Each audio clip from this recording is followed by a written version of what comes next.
this up, I was like, I wonder what question he has for me at first thing this morning. And then I get an email back that says, will you run to the store and grab some party items? I want to surprise the staff and all this stuff. And I'm like, okay, this is not Dan. And I tried to call him a couple times. And I was like, okay, you're going to go Dan Reed, Dan whatever. And then all of you. No, not in And it said Dan Frazier, chairman. Your Wi-Fi. No, it wasn't. It wasn't from your county email. It was some range.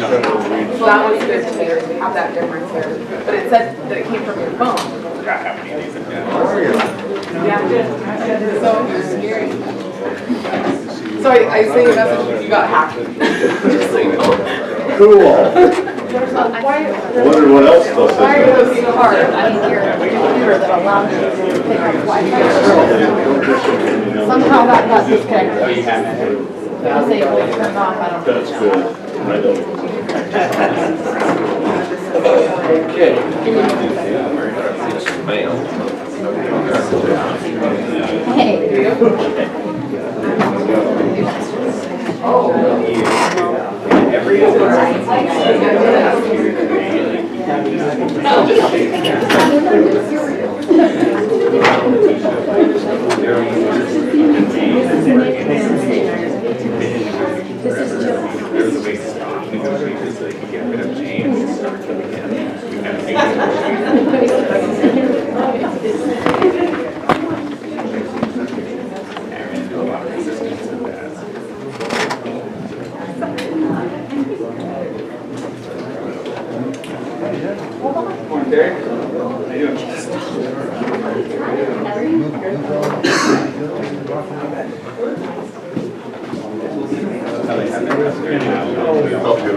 Call the May 17th meeting back to order. Before we open public comment, I do want to report out we are moving the Carlson case closed session to our later closed session, so it will be, I guess, item 6.2, and I will take public comment on that later.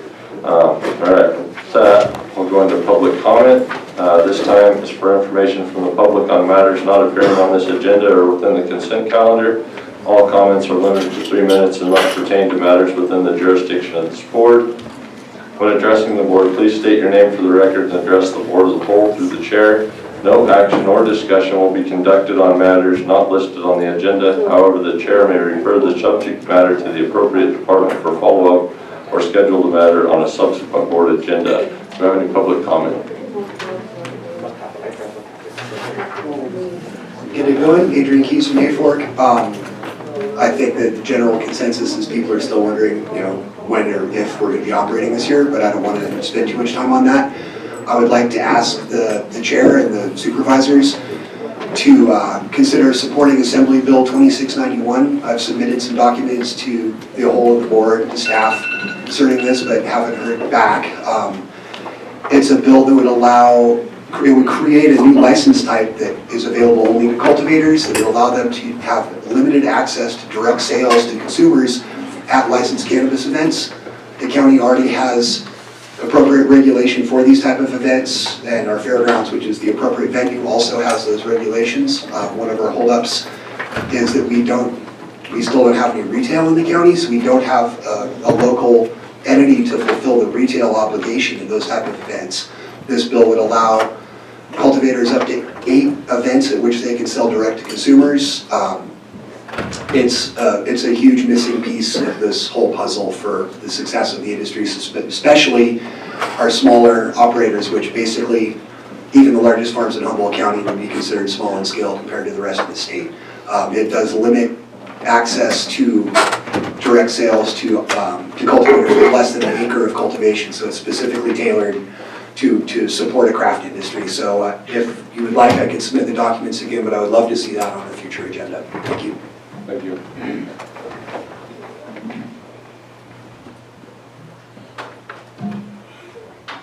Okay to start? Okay, good morning, board. My name is Sarah Kasha, and I work for SEIU 2015, our IHSS union. I'm here on behalf of Trinity County's IHSS workers here today because I too am formerly an IHSS worker. I lived with and I cared for my grandmother for 9 years.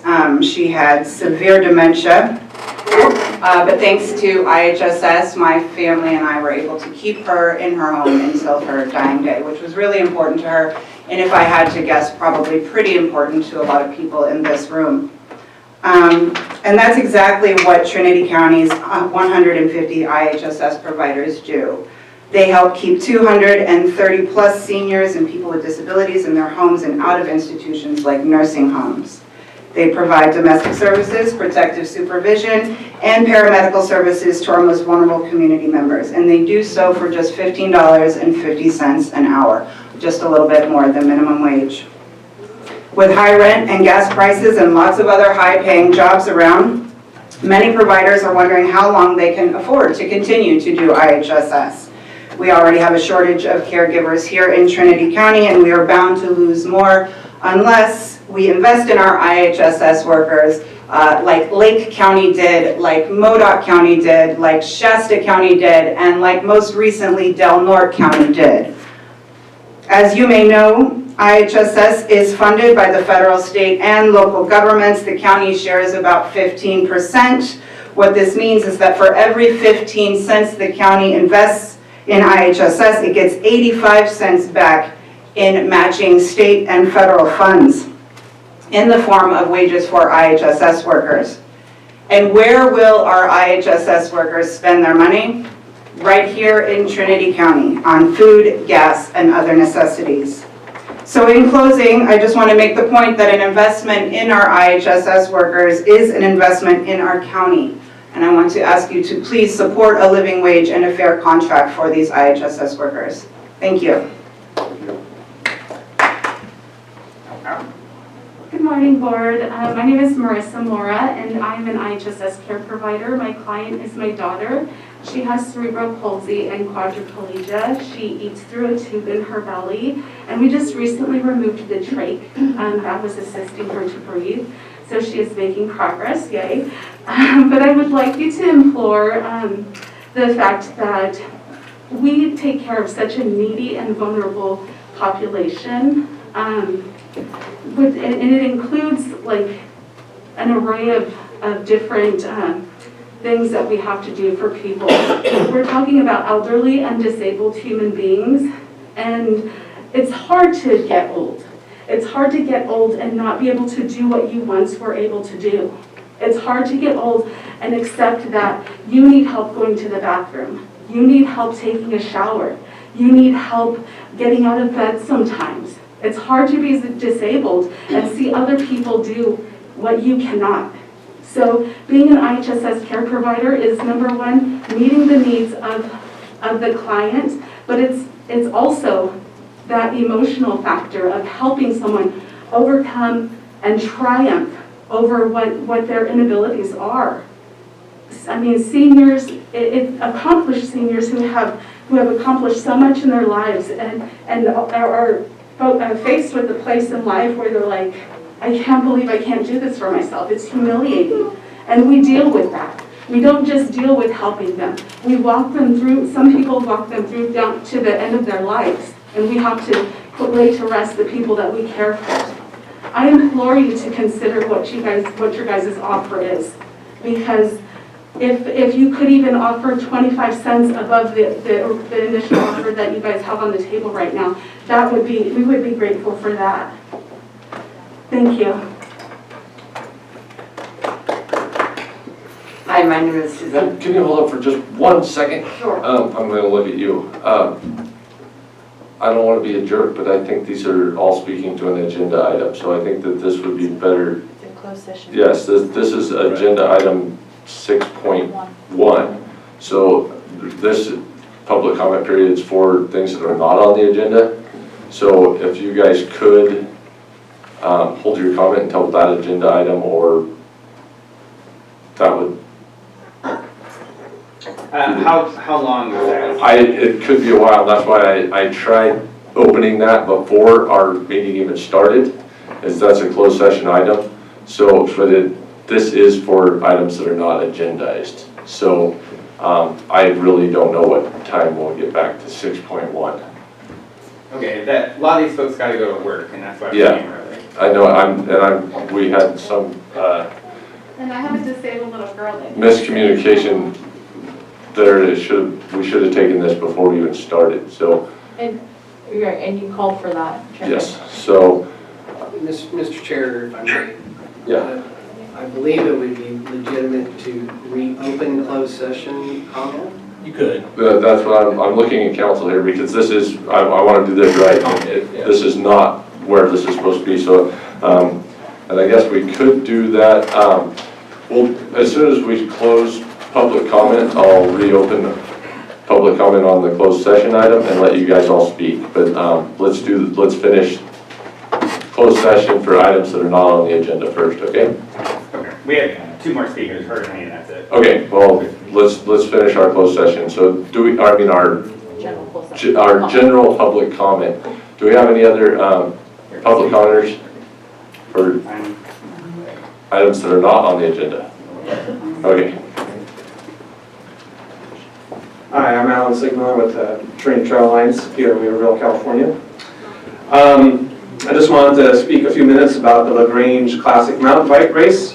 Our next running is coming up on June 11th, but we will have a novice event in the week leading up to that.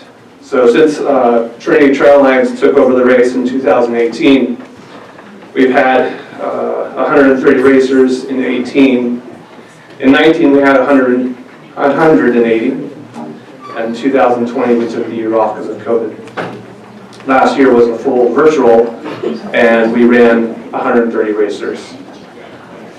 The 2 years we were in the park, we had the board support, and I just wanted to let you know on the June 7th agenda, we'll be putting forth another request, another letter of support that we hope the board will approve. In 2020, we're hoping to have 200 racers, if not more. So I just want to thank you again for the years of support in the past. And if you'd like, come on out to the race on June 11th in Loudon Park, or see the start on Weaver Valley Road. Thank you. Thank you.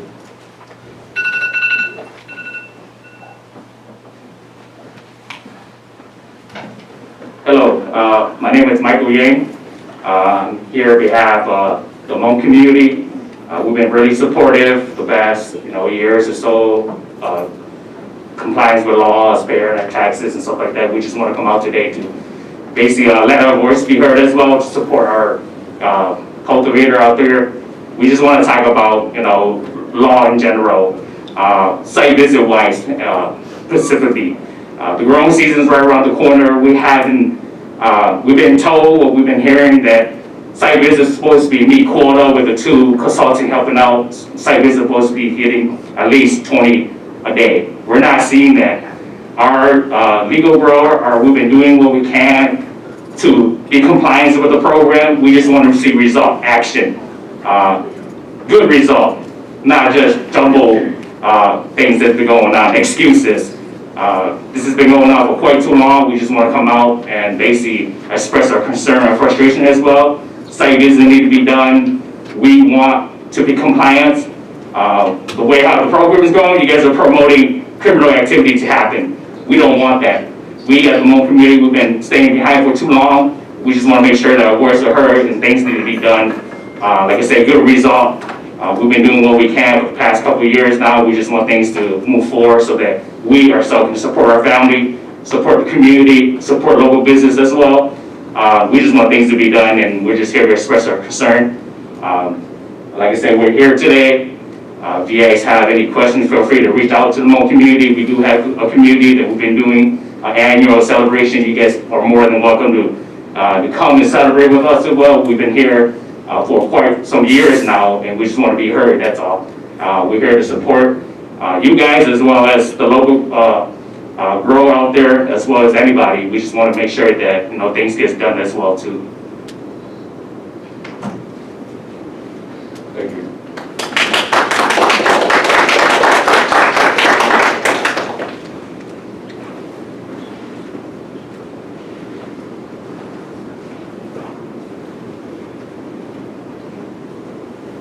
Good morning, Chair, Supervisors. Lisa Wright, Lewiston. I really want you to try to feel what these people here are trying to convey to you.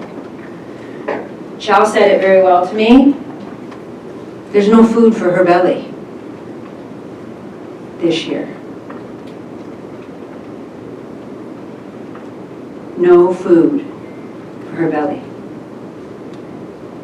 I don't think there's anything worse than that. And she's been a compliant farmer all the way through, has her state license, everything, and that's what she's facing now. We absolutely need more urgency. We have the DCC grant. We need to bring on some additional consultants to help with this program administration because it is failing. I don't want that to be on the county. I'm sure you don't either, and you feel it too, but we need to have action. 5 licenses in the paper, not good enough. I know that we've stepped up the site visits. Thank you very much, Richard, for stepping up and making sure that that happened. Things are still being just messed up. CUPs aren't being allowed to renew their 10,000 square foot so they can survive for the year because they have a pending CUP. How does it make any sense? Fee credits aren't being accurately interpreted or calculated based on an extension letter date that means nothing.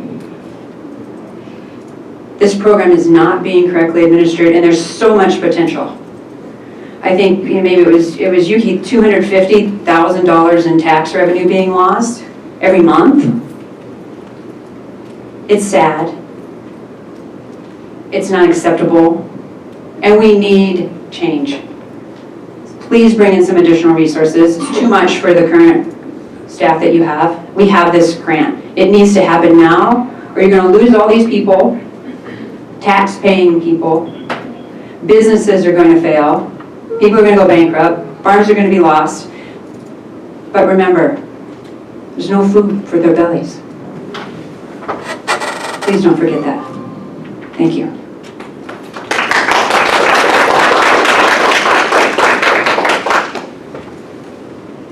Terry Mines, Junction City.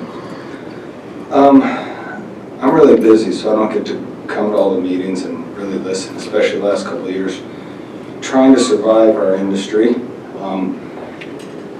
I feel for all these people being a prior board member because I had to recuse myself on voting when actually my vote was the one that actually mattered, probably. We had an equity grant of over $3.5 million that was just ignored. I still don't understand that. I still don't understand why the board hasn't taken emergency action to make that happen. When somebody right now talks about somebody can't eat, they're not lying. And that would have brought money to everybody to pay for their licenses and brought more money to this county so they could survive this.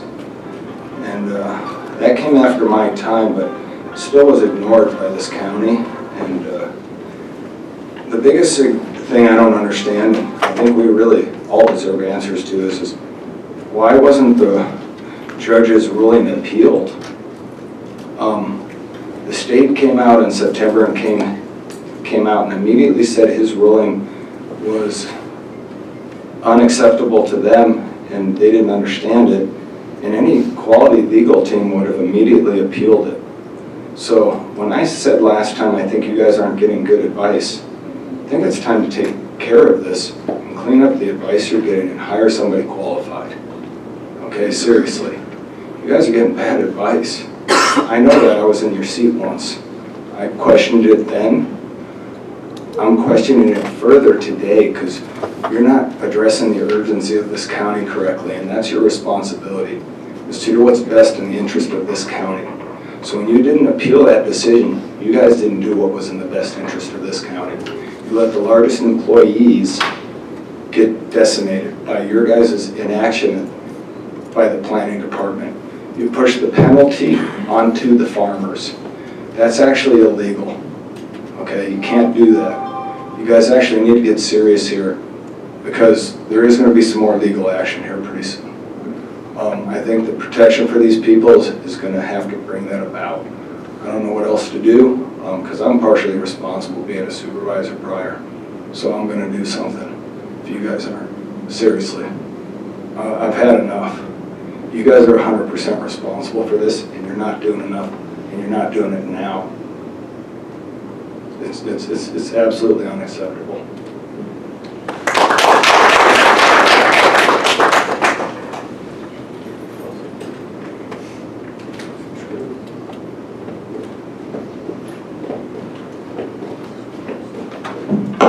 Hi, I'm Pasha, coming from KM Princeton's Garden. I am asking Lexi to tell me what we need to do. Last year, we complied with the county paying all the fees while waiting for the state license to be approved. Our license didn't get approved until the end of, or the beginning of September, which is the end of the season. Now this year, we had to be compliant with the states to get the county to be approved. Since we have the gardens, we jump into this business, and right away we come into a legal to be a commercial license. And what do you want us to do? Because we've been waiting to be cultivated, and we need help. Calling, asking you guys, every single one of you sitting there, I need you to tell us what do we need to do to get this going, because we've been waiting all this year. Last year and this year, we haven't cultivated. We've been paying all the fee, meeting all the requirements, all the quotas. So I need you guys to, whatever that needs to be done, and reach out to us as community, as a residents. We're here for the business. We're here to enhance this community. We're here to generate the revenue, and just like every other business here. So what do we need to do? I need you to give us an answer and let me know. Thank you.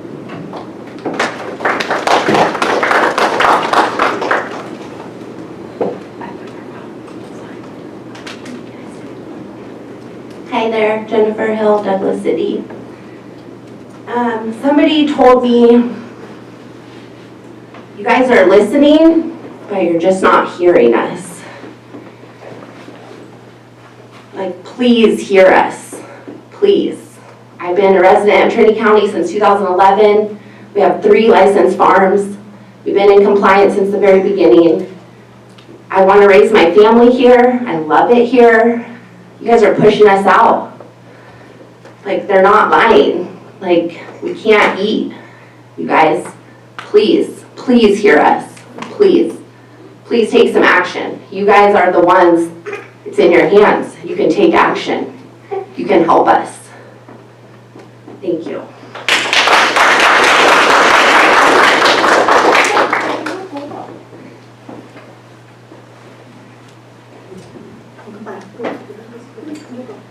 Hi, my name is Carla. I live Hayford. I want the plant to grow this year because I know who eat.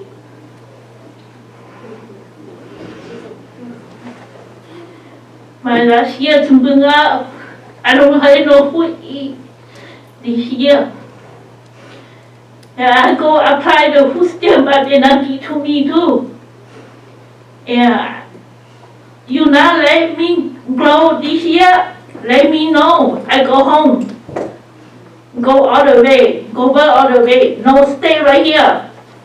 Because we spend money. We help you, you have to help we all. We do the paper, we had a permit, but you not let we do nothing. It's not right. Do you understand or not? Because you need somebody to translate. You understand? Oh, okay. Because we spend money every day, but no money, no income. It's not right. No money today, no food today, no money tomorrow, no food tomorrow, you know. It's really hard for we all. We stay no food, we grow, get trouble. Everything is hard. Thank you.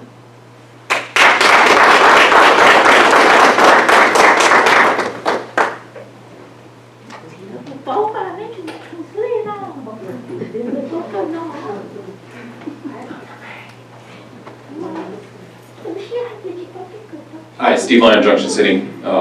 Back here again. It's been 2 weeks. Very little's happened. I know you probably get tired of hearing the same things over and over, but it's even worse on our end. My farm's been licensed since the very beginning of the program. Very little has changed at my farm. Everything, all the regulations on the county change around. State regulations have stayed the same. My farm has stayed the same. What changes is here at the county. And it's beyond ridiculous. The pace of progress is not acceptable. And you're starting to see the real pain that these businesses are facing. I've now laid off my employees. It's just me and the wife. So there's several other people who are going to be struggling to pay their rent this month. I tried to keep them on as long as I could. I thought there was a light at the end of the tunnel. The light just keeps getting farther and farther away, and you know, it's more excuses. Oh, we pulled the license, we pulled the notices because of this, and oh, we can only do these, and these are things that should have been thought out months ago. You know, how come our county council wasn't ready for noticing and notices of determinations and had these issues worked out months ago, maybe even years ago when we started this process? Why does it wait until the very end? What's our next delay? Can we do a little bit of foresight and planning on the rest of the process? We know appeals are going to come. Can we go ahead and do a little bit of preventative work on how we're going to deal with those appeals so it doesn't just delay. And I hope everybody listens today and here's what folks have to say. These are farmers. You know, my garden is the equivalent of 100 feet by 100 feet. That's not very big. And of all the crap I have to go through at this county level to have a garden in my backyard 100 feet by 100 feet, we've gone way overboard with this. And I hope you guys are really listening today. Thank you.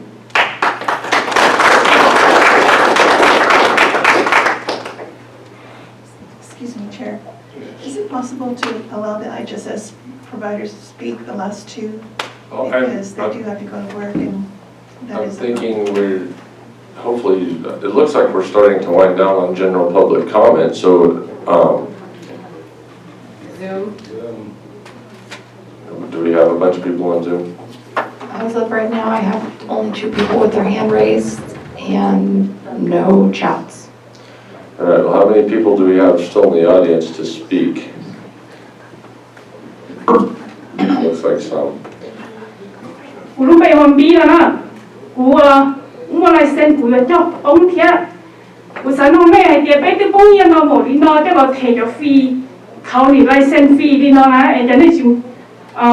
Bây khó chăng được bây tiền này giống lại xem được bây là chỉ mua, em nên chỉ mua là bây giờ nó ăn chỉ của nó mẹ sao, nên sao chỉ找bây đi nó, ok, của thọ này thế, sao chỉ找tin là mình nó này ta bóc lúc bây đi bây chỉ nó chào bây giờ mình tôi nhiều nó giống không, bây chỉ muốn nhận tiền lúc tiền bây rồi.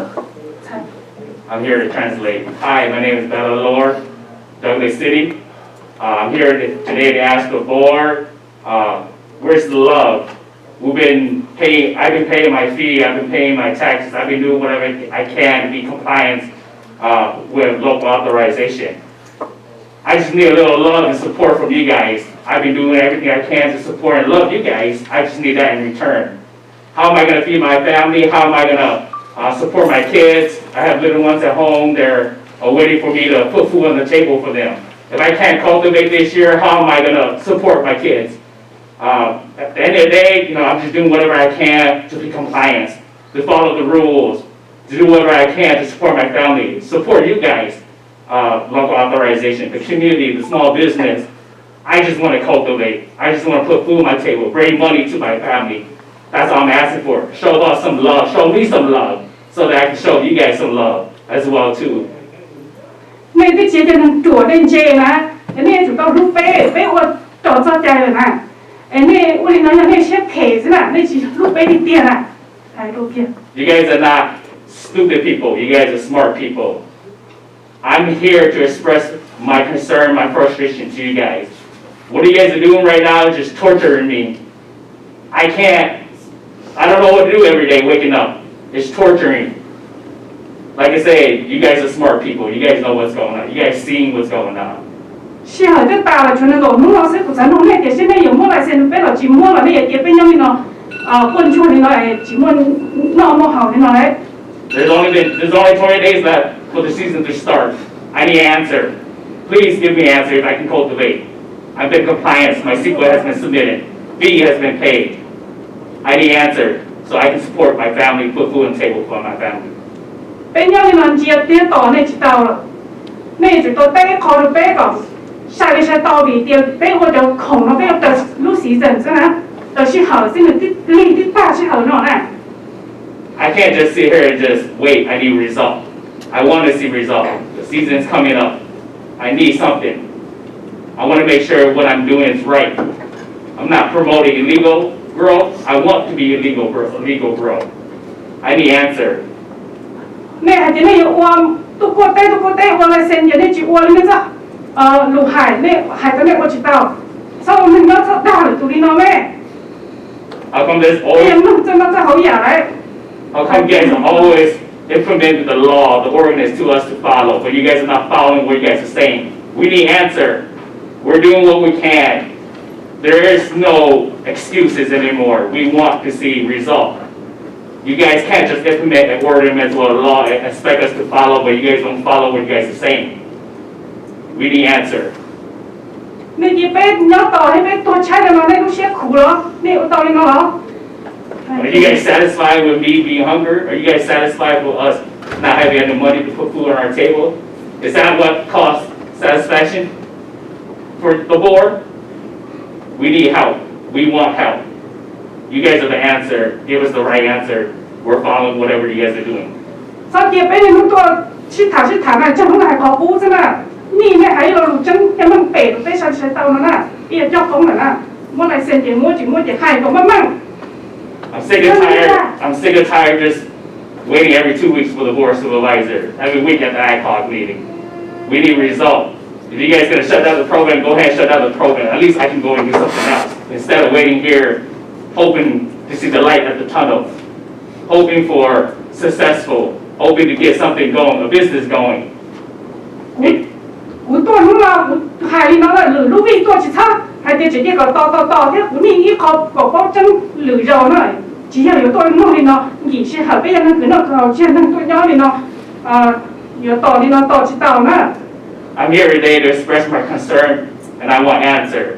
I don't want to hear any bullshit next week saying that, oh, we're going to delay another 2 more weeks until the board talks again.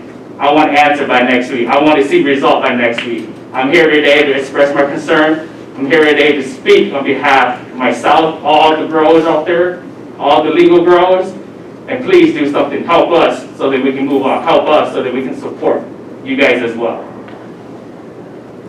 被寂寞闹，那寂寞那个要去到了，被寂寞闹，被你要去到了，不啥的，那是到可能的 ，OK？ 还记住了。 I just want you guys to understand that, you know, we're here to do whatever we can to help you guys to be in compliance with the law. If I eat well, you guys eat well. But if you guys eat well and I don't eat well, there's an issue there. Something's not right. And so please don't take satisfaction of my suffering. Please don't take satisfaction of not giving me what I need to do to support my family. Please take my word into consideration today. We want to see result. Okay. Thank you.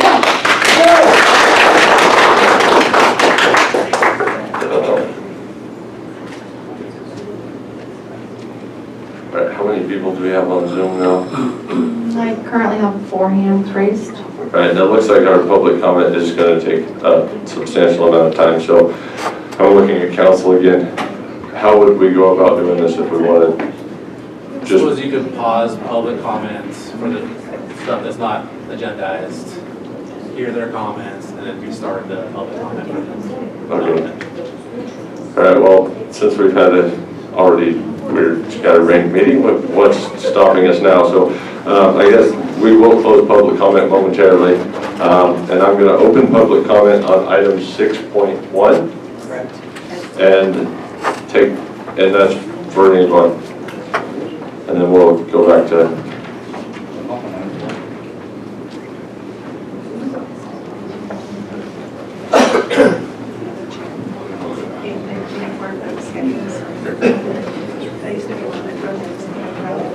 Hi, my name is Sidman and I'm an IHSS provider. This is a new job for me, and I just want to say that it's a very tough job to do. I really do believe that we are underworked and we are overpaid. The clients, they are awesome people to work for. I just think that it's very, I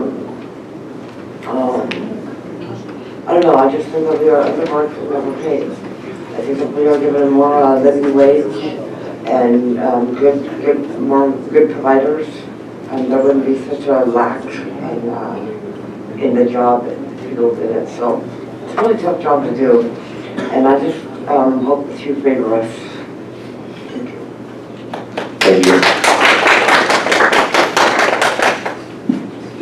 Good morning. My name is Shreya Beck, and I'm a caregiver. I started caregiving when I was 15 years old. I am 29 years old right now. I literally had to get a second job just to pay my house, pay for food. I literally had to ask my mom to help me. We're not getting enough pay, we're not getting enough respect, and we just want you guys to help us so we can help your community.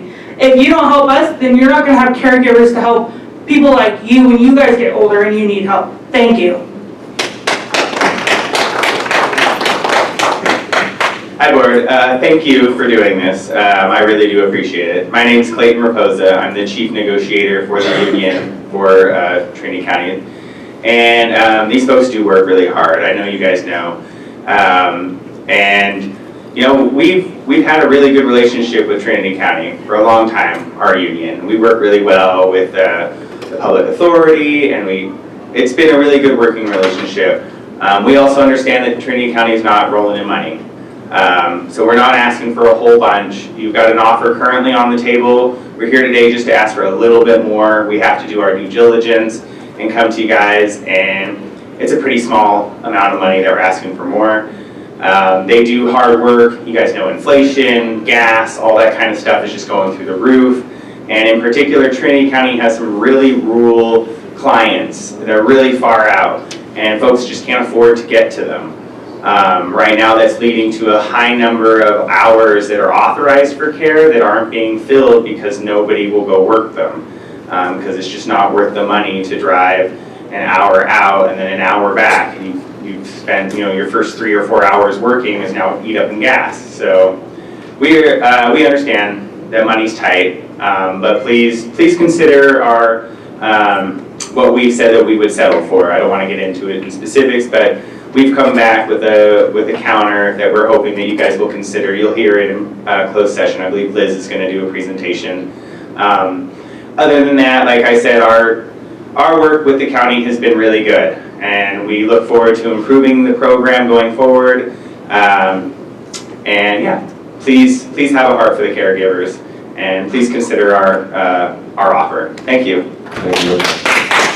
Any other comment on 6.1? Yes, this is a comment for 6.1, Chair. My name is Dana from Hayfork. I find it incredibly ironic that this organization is asking for more money as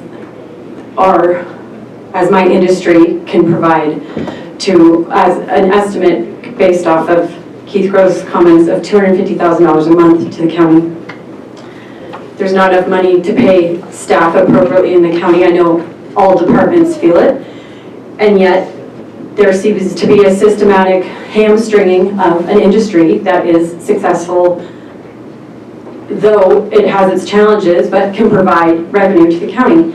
And not only are your constituents concerned about how you spend the money, but now you won't even receive the money. What is the deal? It's like a fly trap. It's many things. Many things.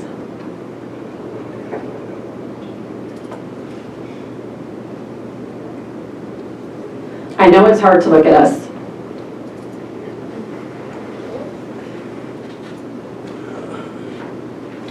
These people work their butts off and they take care of people that need help and they can't be paid a living wage.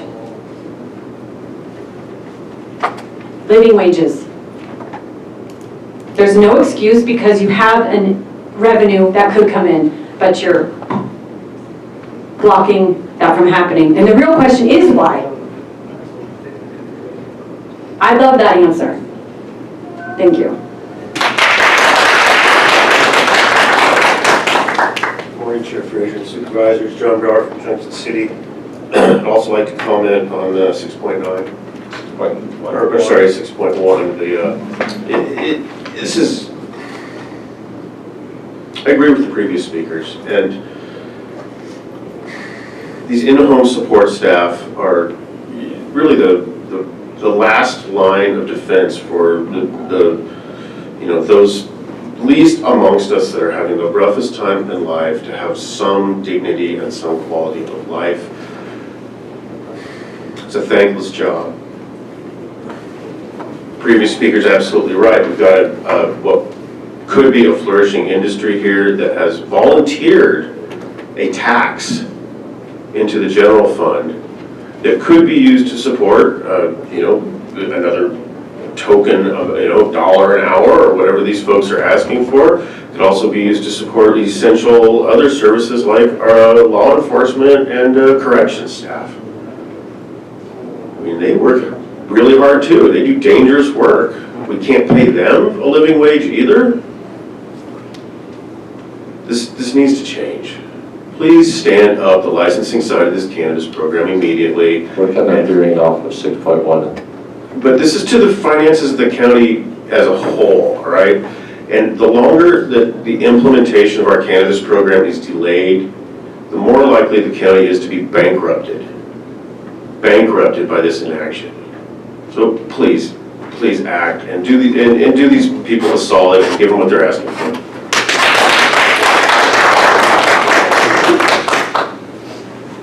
Steve Line, Junction City again, I'll be quick. Study after study has shown that dollars spent at in-home services, keeping people at home, comfortable in their own homes, comes back many-fold versus these people who, without these services, are going to end up in the emergency room. Ambulance rides, one ambulance ride is going to cost the county more than several weeks of sending an IHSS worker to that person's home. If y'all don't have the appropriate numbers in front of you, I hope somebody takes responsibility and gets some of those numbers in front of you on how much money the county will save by having people taken care of in the comfort of their own homes is a cost-saving measure for this county versus having people in nursing homes, in full care homes, rehab. The cost of getting this preventative care is saving money in the long run. So I support these folks getting a little bit of bump of a raise.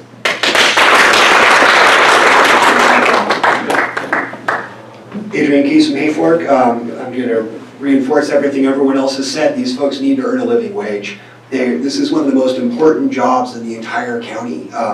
I know in my community we're extremely rural. We have a lot of elderly people, and I always hear how distraught our communities are when folks have to leave, when they put the family ranch up for sale because they are unable to take care of their grandparents. They need to move them into a city. They need to move them closer to healthcare services, and here we are.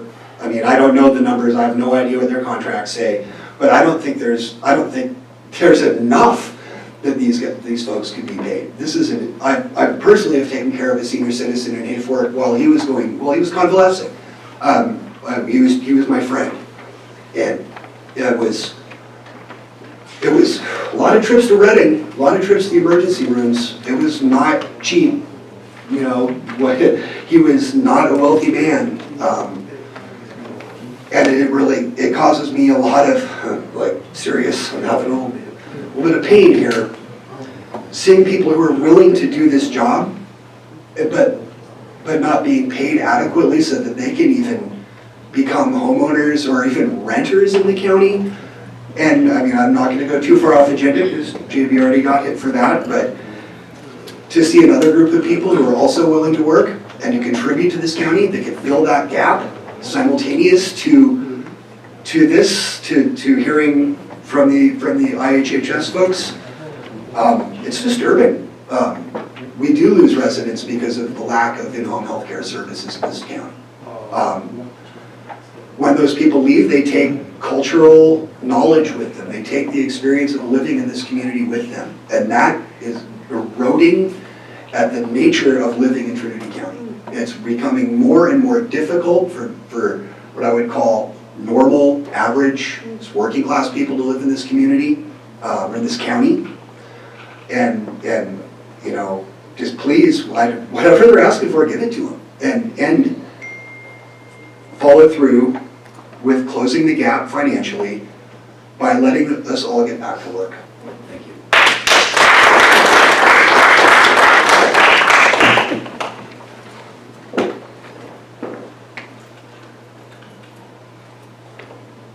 Hi, I'm Leah from Hayfork.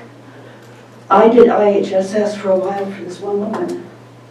And I went all the way to Reading, spent the entire day in Reading shopping for her. I got paid $9.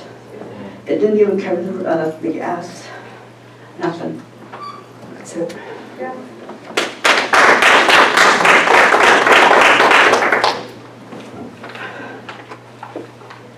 we have any other public comment on item 6.1? No, but thank you everybody for speaking. Thank you. And we get Do we have somebody else? And you have Veronica? Hi, Veronica Kelly, Douglas City. I would like to encourage you to take a look at their wages. IHSS is an important service within Trinity County, and there's been many things said about where that fund could come from. I don't know if the $90,000 that the county received before licenses went into new review would help. Maybe the item that you already have on the agenda for the American Rescue Plan has the money. But I know several people that rely on IHSS workers to help them with family members, to be that connection that they need and provide them a quality of life that they would not have otherwise. And a living wage is super important for that. So I do encourage you to maybe take a look at funding that could help with that. I know you've already collected some money that might assist. That is all I wanted to say. Thank you. Thank you.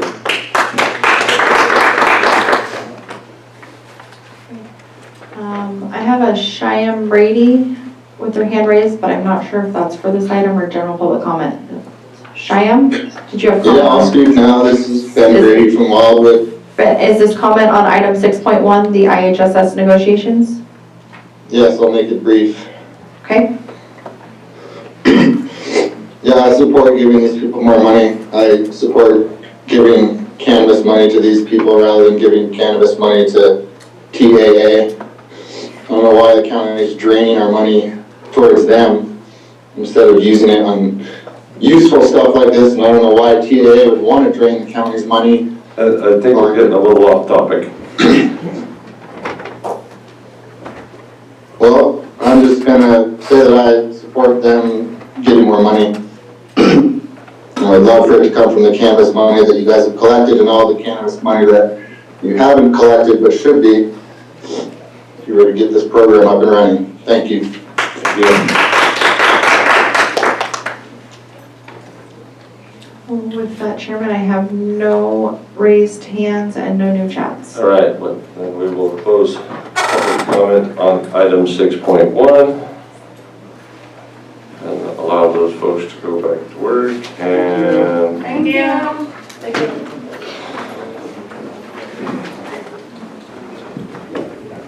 reopen the general public comment period. And hopefully we can remember somebody's joke. Do that. All right. Do we have any further public comment on items that are not posted on today's agenda?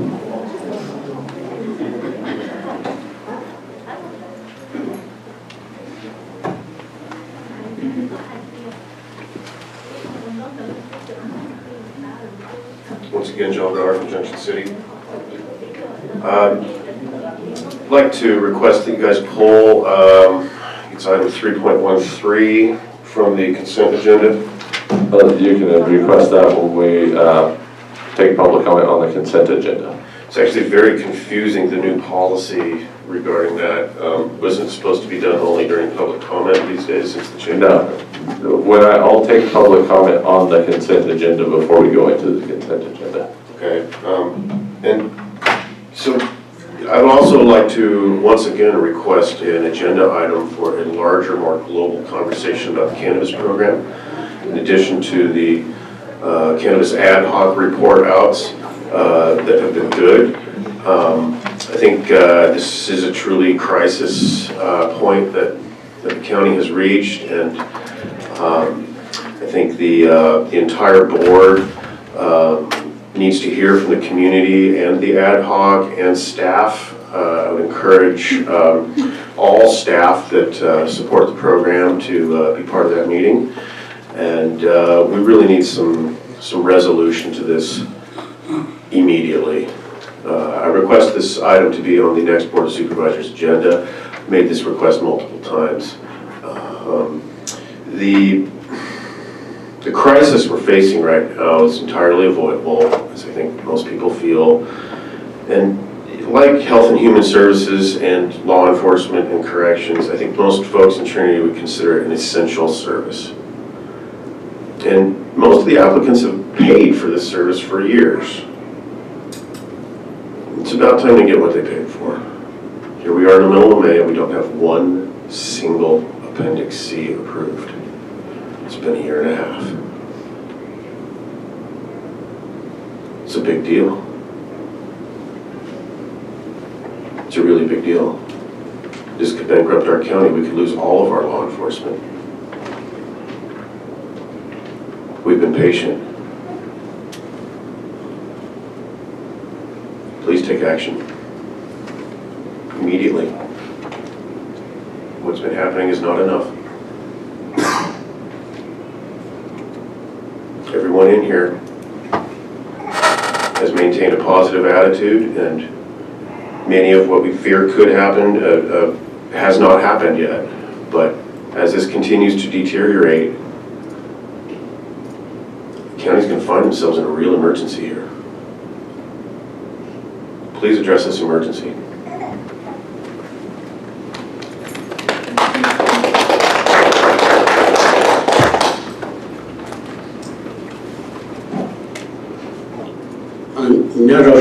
nhớ rồi sẽ tạo cho lo sẽ đại thế và để nó cũng hỗ trợ nó chủ nó để cũng xã hội cho lại để yêu vị lý gia thọ bé tổ mà nhớ rồi thích chơi nó là tôi hay tiền có bé sao cá trồng có bé có trồng bé thể nhẹ rồi lại nè giờ là yêu trọt dài yêu gì rồi bé giờ lên để cho xin lên thọ bé là ô mà trọt dài rồi ô họ lử thể thay rồi lại thể nhẹ rồi lại ta giờ là thêm một tất cả là chú đã cũng hay gì rồi bé đó có cha ta nhẹ có cá trồng là họ chỉ một cái mình cho lại để bây giờ nó thì tôi chỉ tao họ nhẹ là là phim chuột chế tê nhiều nhẹ thế là cả trông tôi ở tại sao đó giờ vì nó là ở chính nhà là xã của bên cả mũ cả trông là giàu đấy chả.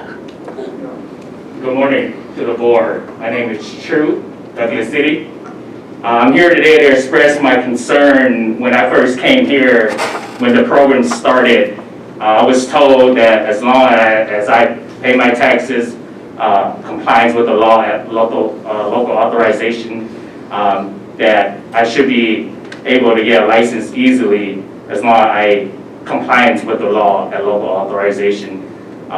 And that as long as I'm not doing anything under the black market and I'm going to the white market, that moving forward my license should be good and good standing. I should be able to renew my license without any issues as long as I'm following the rules. I've been following the rules for all this time. I've been seeing for many years now since the program started. There has nothing that has been going on to those who's been illegal growing. The black market has been, is still here. I get it that you can never eliminate the black market, but I'm trying to go towards the white market, get licensed. I've been paying my taxes, paying my fee. do whatever I can to hold my license.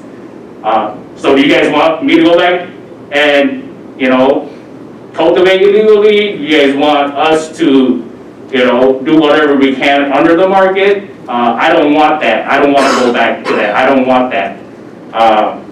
When I started, I was told as long as I'm compliant with the law, get my license, I can, you know, do whatever I can in good standing as long as I hold a license to the white market.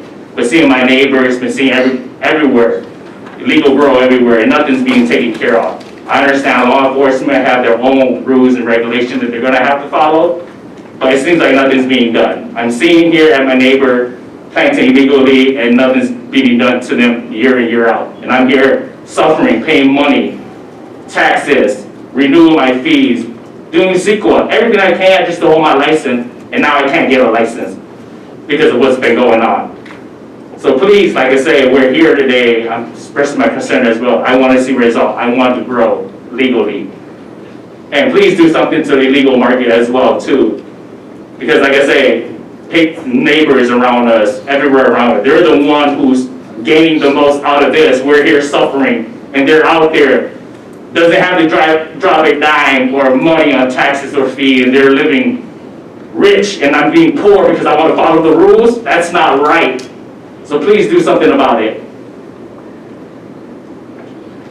Mà cũng xa của là sau cũng là tất cả nó lòng hay vì nó có đi sẽ tệ hay khó cầu đi lại khó ô tô bên hoặc áp ô đó sẽ tệ là thì bên ô tô mua cho yếu của cho tất cả bên cho khủng nhà bên ô tô bên ô tô cho họ bên tháp đấy là nó rồi thì của bên chip bố ít tôi yếu là họ tệ lên thế còn đây là tôi cô thế bây giờ cho chip bố của bên mua ý giả khủng nhà họ tệ lên thế này còn nói lý tiền tiền giờ là sai của bên ô họ tự tiền bên ô là stay ô là cái stay giờ ít tu bỏ là giờ tu lại là không stay bỏ là giờ lấy chặt.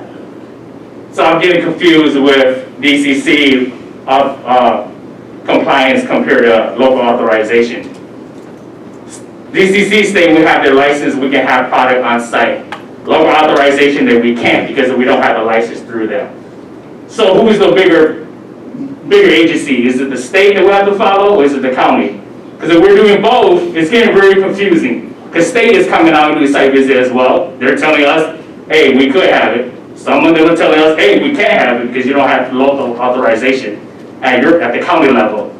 So what's going on? There's too many things back and forth that's confusing. I'm losing money for my clones I'm purchasing at the nursery. I can't just wipe that out because I have to follow state authorization. But if the state come out and the state say that, hey, you can't have it because you don't have a county license, then what's the deal? We're getting confused. One person is saying one thing, the other person is saying another thing. Why can't this be convenient or easy, or why can't we all just compromise and work together on one ordinance or one compliance rule that we can follow so that there's no back and forth at the state and local authorization level? Because I'm getting very concerned. The growing season is right around the corner. I don't know when site visit is going to be done at the Trinity county level. I don't know when ECC is going to come out. I'm sitting every day waking up not knowing what to do. I can't leave my house because I don't know when the inspection is going to be. Yes, 24 hours supposed to be noticed, but who knows? I can't trust nobody at this point. I just want to see results. Thank you.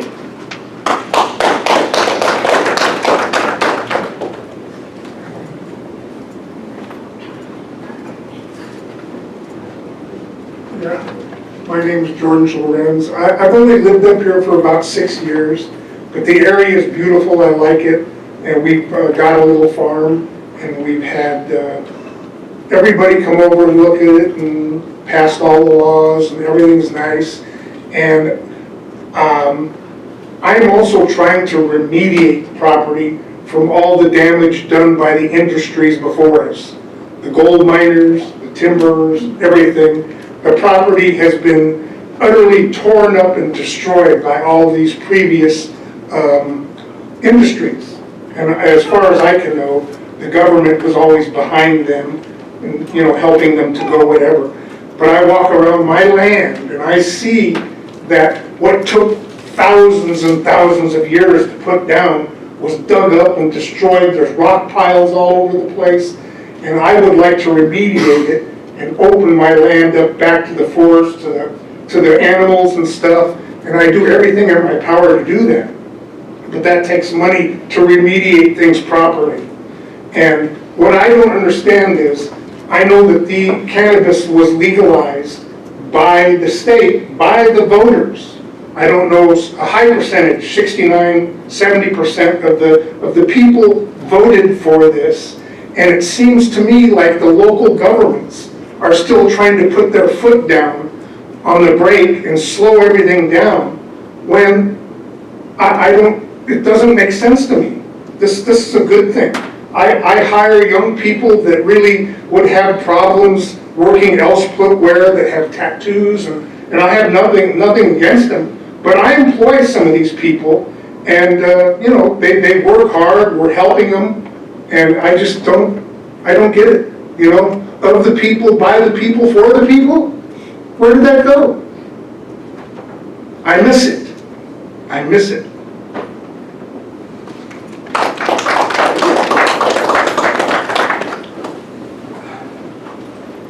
Good morning, chairs. My name is Chia Shang, Douglas City. All I want to say is I left my job 6 years ago, came down here to start a cannabis business. And with how things are going, I'm in limbo, I don't know what the future is. My kids' future. I brought my family down here, for them to be with me and for me to have a business. But with how things are going, I don't even know. I have to go get a job. I just wish that you guys hear us. You guys have ears. You guys are listening. You guys have eyes, seeing everything. The power is in your hands. So the funding is there. We need to move things forward and get an answer. I don't want to be moving things back and forth, back and forth. It's already backbreaking to do what we do. The sun is blazing on us. Our hands, we work with our hands. Day in and day out, it's hard. We don't stay in the AC. We're out there working. We pay our dues. We pay taxes, and a lot of money is going into our taxes. We don't make anything. There's nothing for us. So please hear us, move things forward, move the cannabis forward. At the state level, we all have our licenses. Now county needs to step up, and are we gonna let them do it or not? If not, then people are just gonna move out, do what they need to do, move on with their business. But we want to stay here. We want to raise our kids here. My kids, some are in Douglas City, some are in Trinity High. They are gonna go to colleges around here. And we want to be a part of the community. So please hear us and move this program forward. Thank you.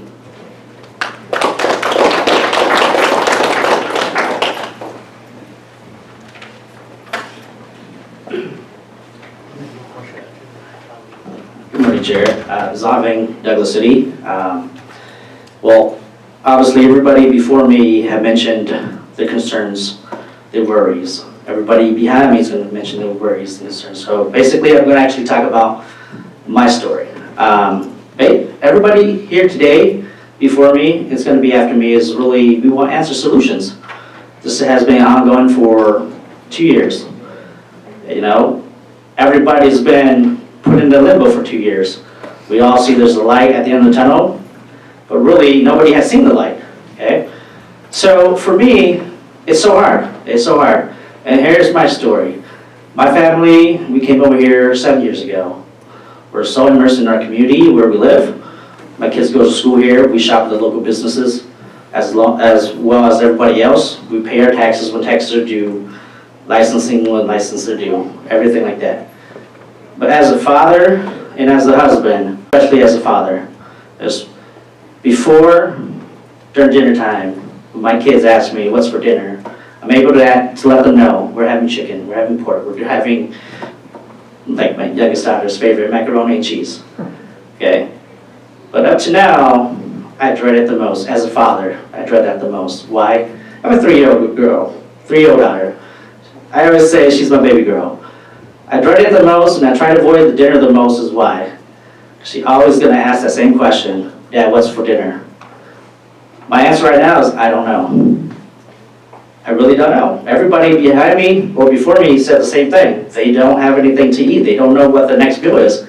I myself can't answer my 3-year-old daughter, what's for dinner? And that, as a father, it hurts. Your job as a father is supposed to supply them with an answer. Whatever it is, you should be able to supply them with an answer. But just for something to be on the dinner table is, I don't know, it hurts really bad. And so, with everybody else that's came before me, and there's going to be a couple behind me as well, we just basically want to answer solutions of what's going to happen. What do we need to do to make it happen? What do you guys are going to do to make it happen? Thank you.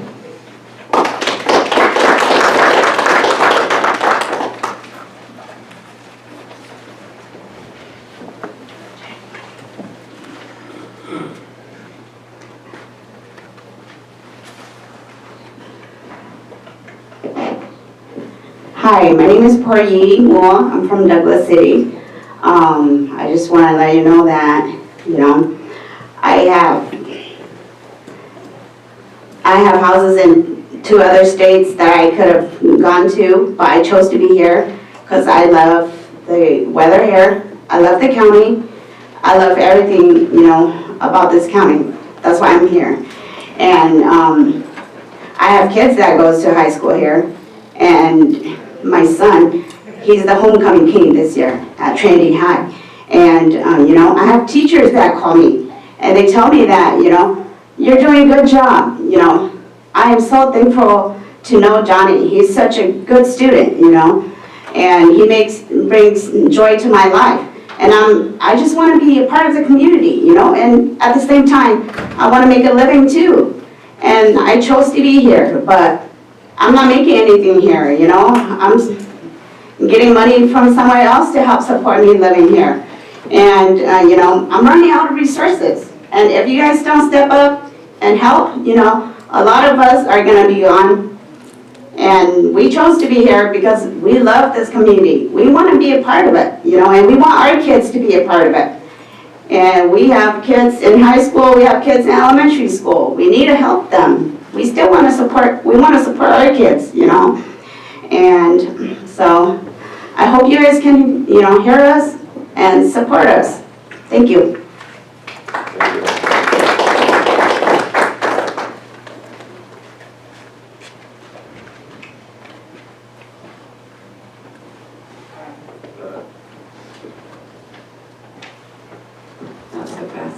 Mr. Frazier. Dana from Hayfork. I wish I could request an agenda item to fix this mess. If I could, I would.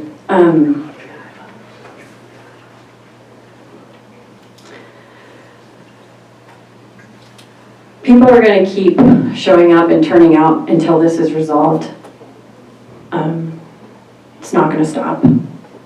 So I hope you brought your lunch.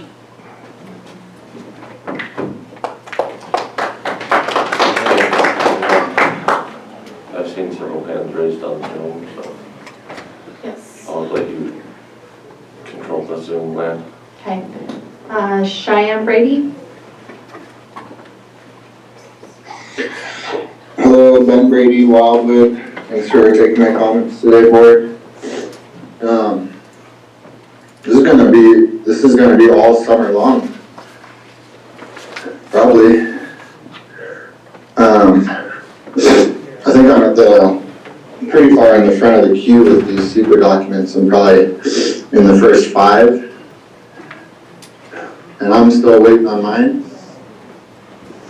Probably a couple more weeks, at least, the very minimum, if nothing goes wrong.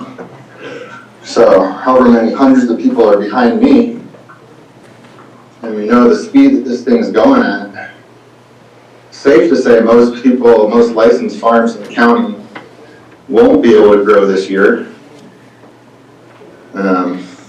We'll probably be in here talking to you guys every meeting all summer long about it. So, if the county was a business, which it basically is, it would be a very, very unsuccessful, poorly run business, which it is. And we've all been witnessing that for as long as we've been here. Just complete, utter dysfunction. And we have nowhere else to go but to come to you guys. So, I mean, I feel for you guys. The last few meetings, the amount of just rough energy that's been directed at you guys and been in these meetings, I feel for you guys, but we have nowhere else to go. And ultimately, it does come down to you guys. You guys make the decisions, the important decisions for this county. You guys are the ones that do the contracts with county council, who in my opinion has been screwing us from the get-go, from day one of the program. So, it's gonna be rough going. Buckle in your seatbelts, everybody. Thanks for taking my comments. Still waiting on my license.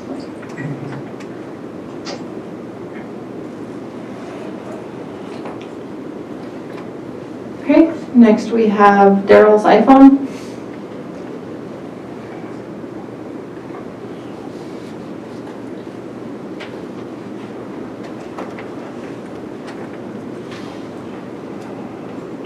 Can you hear me now? Yes. Okay, this is Daryl Davis, Junction City. Just want to say thanks to everybody who's attending today, showing their input. Thanks to the board, and I wanted to say that I finally attended the ad hoc meeting last week, and I was impressed. I want to say thanks to Dan and Ken for doing a good job. I know you guys are working on this, and it takes time and energy, and you don't have time, ultimate time and energy to put into this. So keep it up.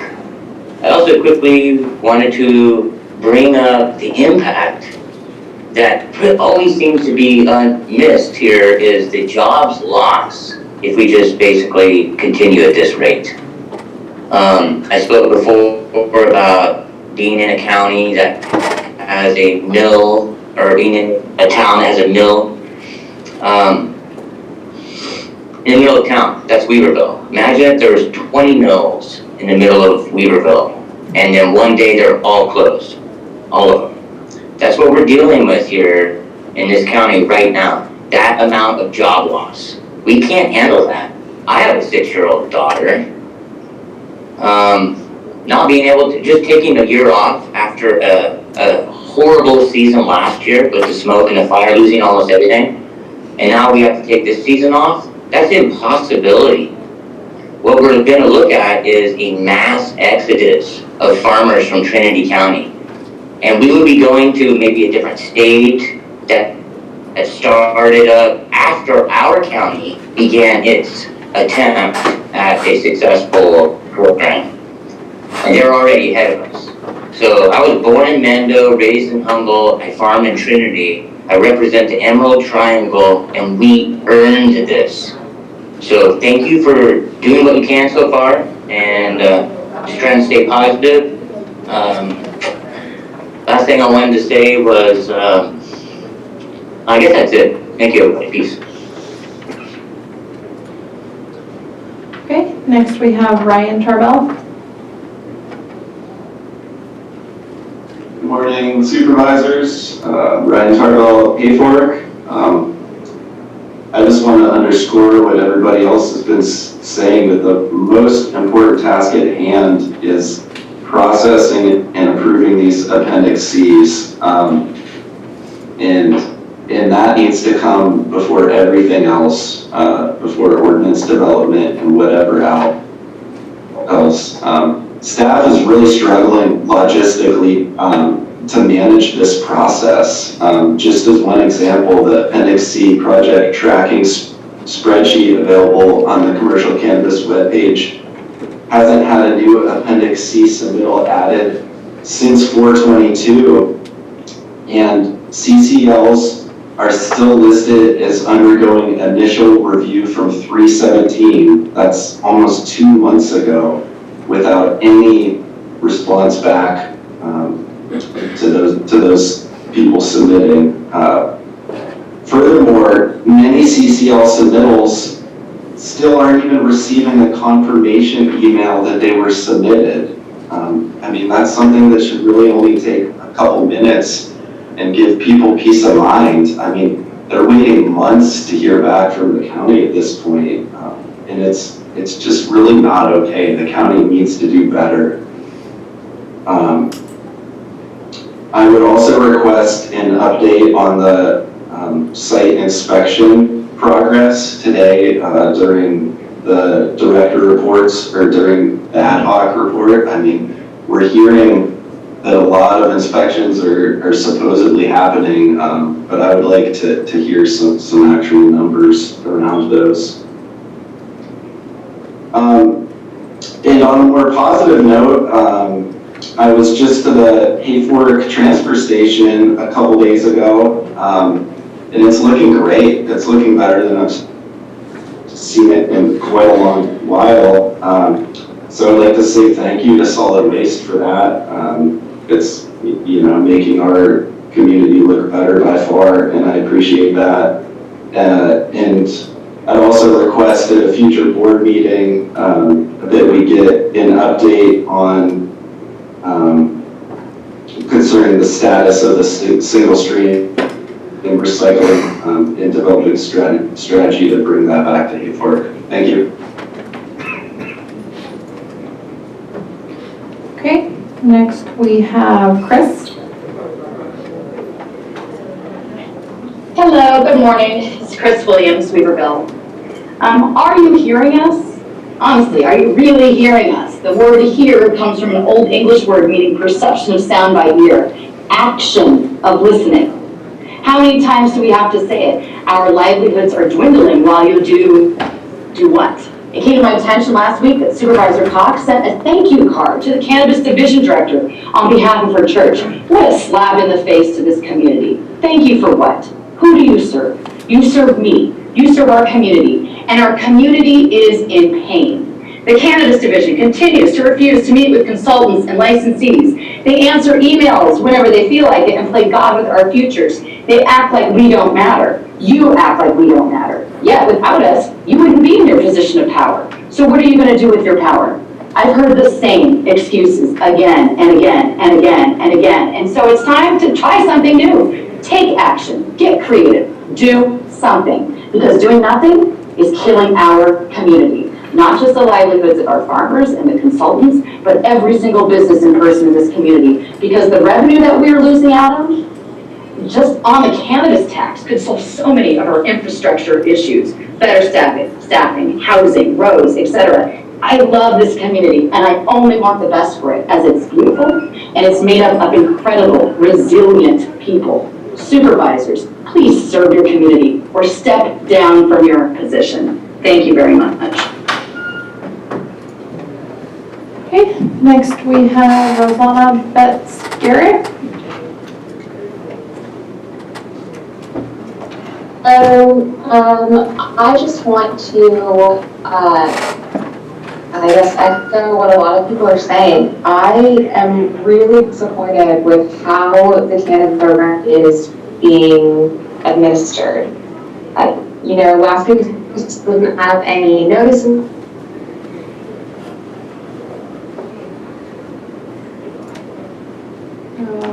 Looks like we lost her entirely. Okay, a goal of it?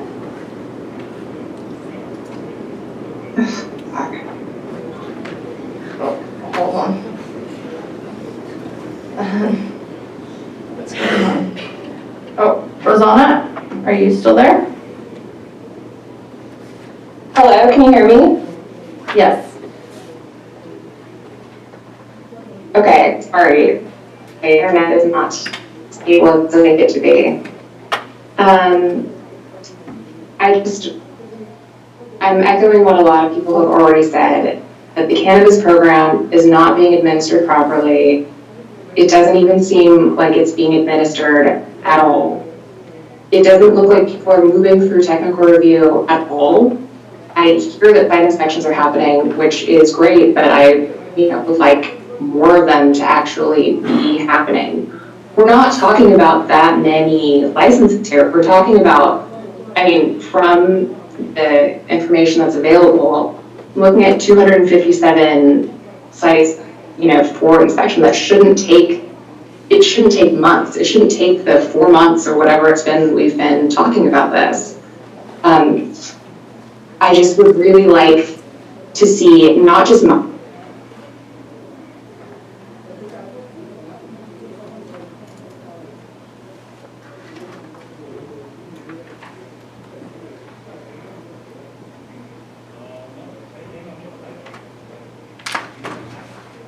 Rosanna, are you back on?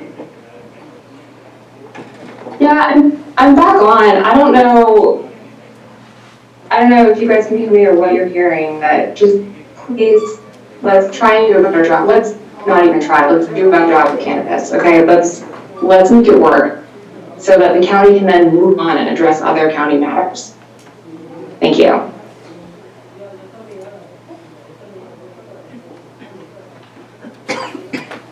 All right. A. Golovin?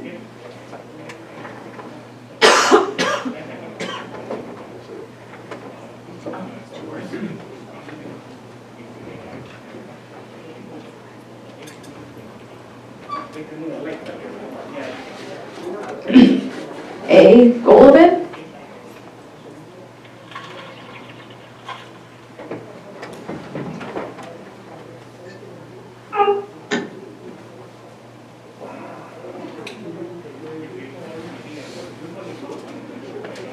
Okay. Do you have public comment?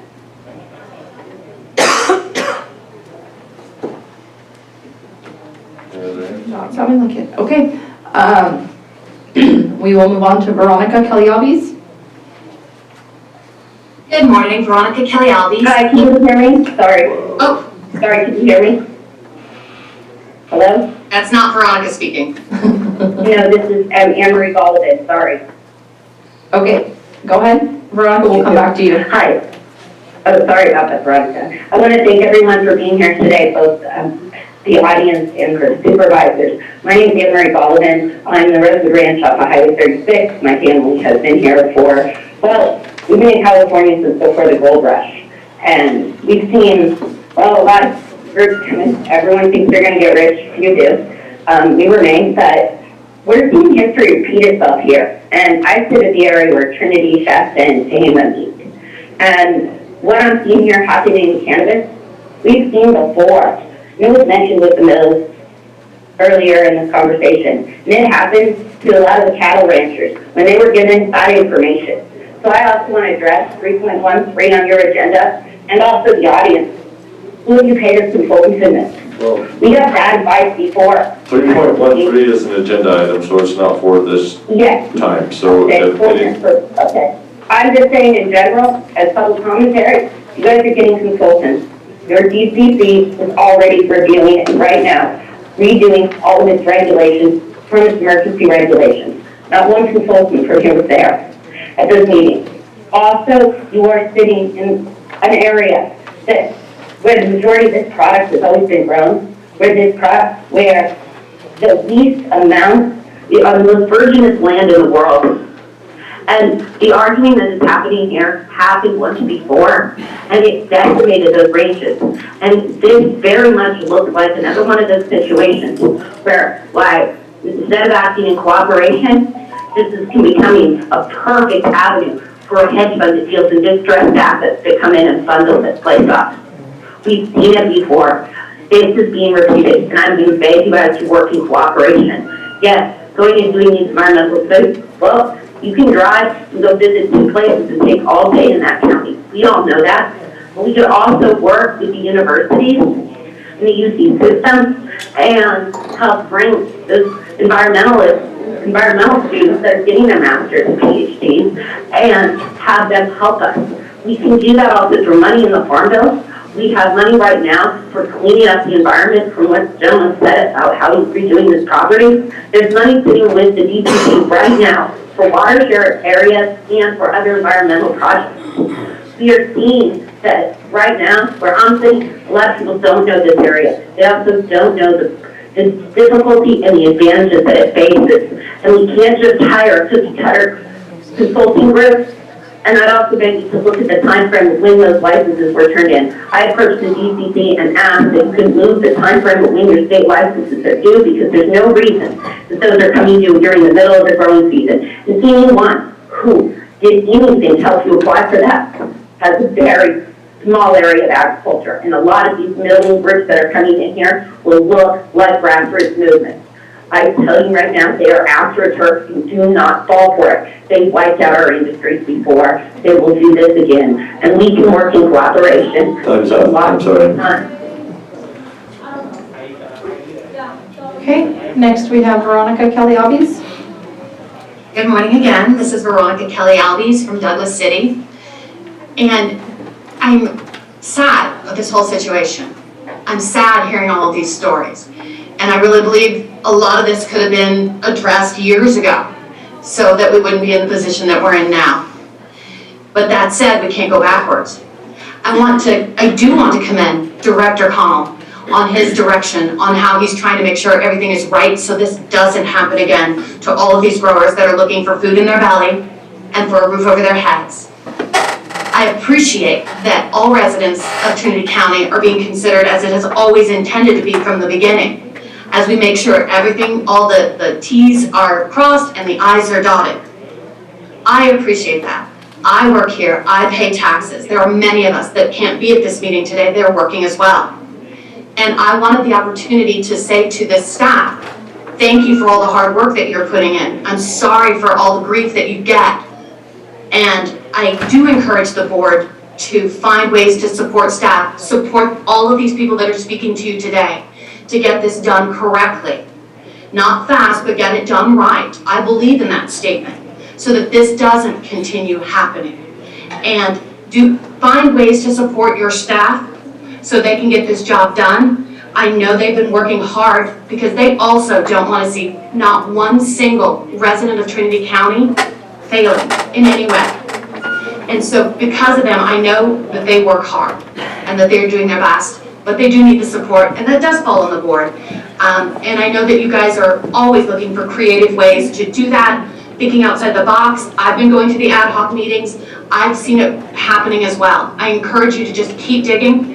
But I do just want to say to your staff, keep working hard. It is being noticed, and we appreciate it. Thank you. Okay, next we have Patrick Kahn. Hi, this is Patrick Kahn. Thanks for taking my comment. Wow, this is a really hard time. I'm trying to get the words. I guess this is kind of like the unemployment line. That's what the cannabis division is right now, I guess, because here we are in May and there's still no licenses. So it's really hard to stay optimistic. I am optimistic, and I have, over the years I've really gotten to know staff, and I've gotten to know some of you on the board, and I know you guys are all good people with good, I believe that you're all good people with good intentions. And we may not all be in agreement all the time, but I do appreciate those good intentions.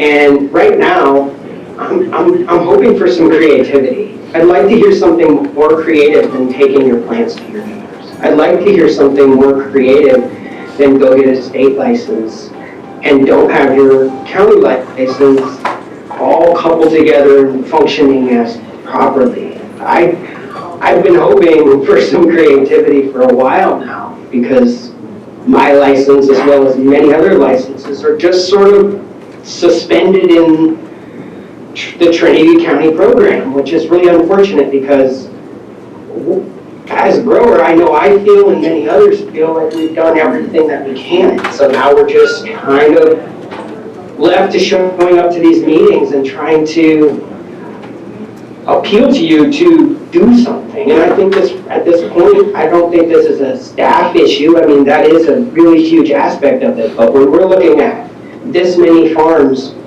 potentially not being able to operate this year, it makes me wonder what is the measurement of a operating program? Because from where I'm sitting, it's hard. It's very hard to see this as operational. I know that operational might just mean that you have our funds, but operational to me has always meant that I'm able to put plants in the ground. So this year is a major step backwards. It's the largest step backwards that I've taken since I joined the program, because we're not operational, and that's just not good enough.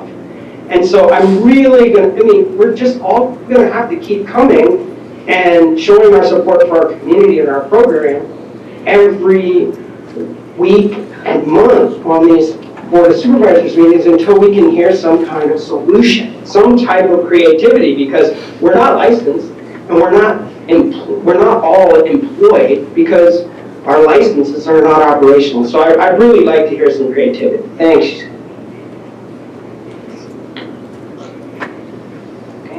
Next, we have Carla Avila.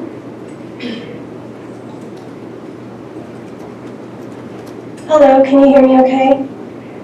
Yes. Great. Hi, this is Carla Avila from Pine Palm. Thank you so much, Chair and Board, for hearing everyone today. I'd first like to speak as a farmer.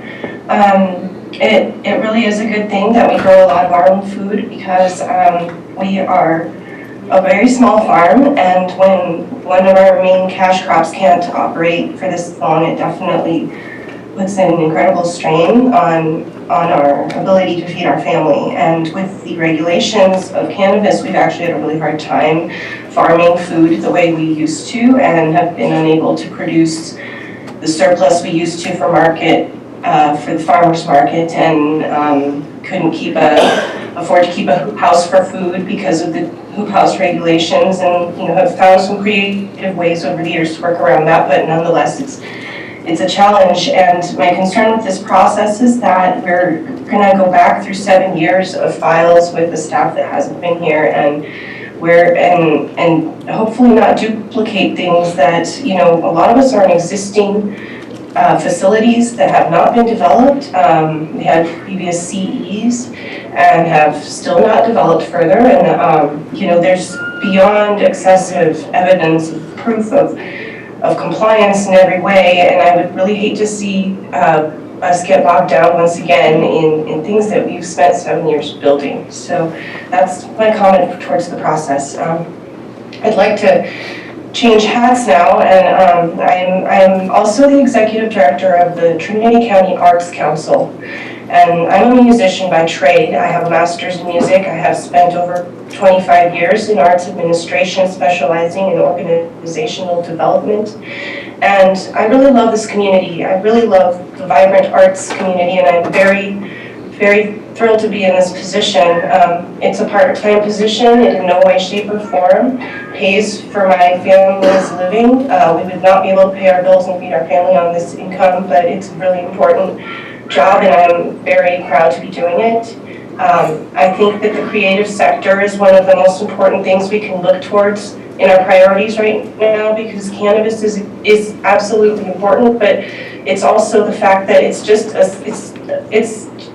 evidence of deeper rooted things that I would like us to, as a community, as we move forward with the Trinity County Steering Committee and look at all of our creative ways that we can move forward. I think we've built a lot of bridges over the last 7 years, and I think there's a lot of credit to be had in the foundation that we've built. Thank you for the hard work. You don't always get credit for that when we're still in the thick of it. And I hope everyone will come out to Trinity Heritage Days on Saturday and celebrate all of our community's heritage all together. Thank you. Okay, next we have Lagrange Gardens. Hey, can you hear me? Yes. Hi, I'm Joe Taylor, Weaverville. I just wanted to speak in today and kind of echo everything that everybody's saying. In this day and age, sometimes you got to be the squeaky wheel to get the grease. And I think it's really indicative of that by how many people are taking time out of their day to come here to urge action and urge everybody forward in this process. We're not operators that are just popping up. Recently, we've been involved in the program and pushed it forward to try to be compliant and to go through the multiple hoops, through multiple different agencies to appease everybody. And this level of appeasement, I think, has got to the point where we don't know if we can plant, if we can't plant. Are we licensed? And all these steps that we're taking that's costing us money to be licensed, is there any license at the end of this road? We don't know, and we're stressed with having an industry that's at the breaking point statewide, and then we come home to have our licensure and all of the security that we once felt just swept out from under us.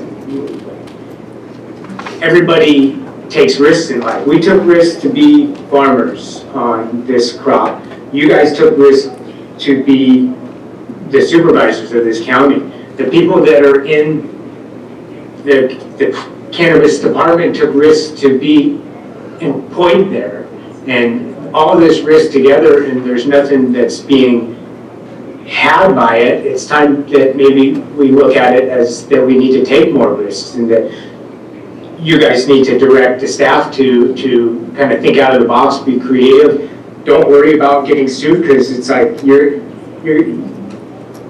there's very good possibility that there's going to be lawsuits coming from all angles. But we're all a community. We all want to just see our neighbors be happy and flourish, and if we can just get this going and give the farmers as much direction as we can, maybe a weekly newsletter from the department to kind of just say where you're at. Just some ideas.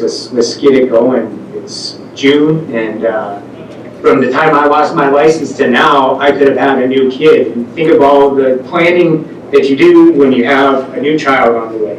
And so it's just like, what are we going to do today that's going to be affecting us 3 months down the road? Anyways, I appreciate your time, and thank you. Okay, next we have Tyler. Yeah, hi, good morning, Chair, Supervisors, Tyler Thompson from Burt Ranch. I'm just taking the time to ask today, along with some others as well, I guess, for thinking outside the box and potential creativity in finding a solution to the problem that keeps coming up before you. To just not wait for it to unfold as it keeps continuing to. I personally do appreciate all the progress that has been made, and do see some light in the tunnel, but I just know it won't be quick enough for a lot of folks. And I do believe that there are options or solutions that have not been exhausted in this. And I think it would be really great to see the board as a whole trying to do that. If the end goal is to have compliant and licensed cannabis industry, do and offer support for that, not stand in obstruction to it. I look around where I live and see the future of the community having a lot to do with cannabis. I look at my school's PTO membership, or the coaches of the Little League and baseball program, and all kinds of things that I think as a whole people want to see in the community. Without a successful cannabis program, I see it being a detriment to other ancillary things that most people would want to see, and to be, considered a blight on the community, I think is inaccurate. And As a whole, I think the broader populace of Trinity County would like to see some sort of creativity to try and have something happen now, as opposed to next year when it may not make a difference. Thank you.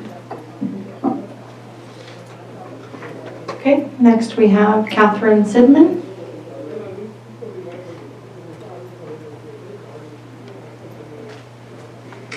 Catherine Sidman, I'm from Lewiston. At a recent candidate night in Lewiston, I asked both candidates for sheriff on a scale of 1 to 10, 1 being no law enforcement impact at all and 10 being the greatest impact, where they would rank licensed farmers. Without missing a beat, both said a 1, 0 law enforcement impact. I know that there have been bad actors in this space, people who pillaged the land, brought violence, crime, left devastation. Everyone in this room and on this call feels the same way about those bad actors. We are not talking about those people. We are talking about the most highly regulated industry on the planet. This is an orderly, legal, regulated industry that brings greater tax revenue than any other, to the degree that they offered up and worked to get voted in their own tax measure in Trinity County. I want to thank the supervisors. This is a difficult and thankless job, and like all of our county employees, you're doing this hard work for not nearly enough money. I know that you aren't in it for the money, and that the passion for what you do reflects that passion of our licensed farmers. You all, like our farmers represented here, love Trinity County and are working tirelessly to be a positive part of the community. This passion, represented by the farmers, and I've heard no public comment to the contrary today.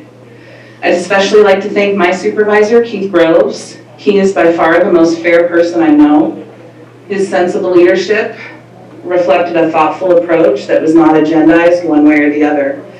In some ways, this is how you know Keith is a great supervisor. He doesn't make anyone happy. There's so much more to cannabis, you guys. We haven't even scratched the surface. I've been an industry professional in the scientific and analytical space for over a decade. We're only talking about cultivation. There's a whole technical sector that we haven't even scratched, and if we get cultivation right, we will bring those jobs here. Analytical test lab, processing and manufacturing, retail, tourism. All of these require ancillary expertise like accounting, compliance, engineering, marketing. All of this is in our future. We're getting a very rocky start, but this is all coming. It's coming because, like it or not, Trinity County is ideal for cannabis cultivation. Do you think any of these farmers would stay here and keep putting up with all of this nonsense if they could move and do this somewhere else? Cannabis will thrive in Trinity. It's thriving now on the illegal black market because of the inability for us to get it together. You decide today whether we have tax revenue, future good jobs for our kids, paid healthcare workers, great restaurants, active tourism. We will have all those things with or without you. That will all happen here. The question is whether or not you'll be part of the solution or just another roadblock in county government.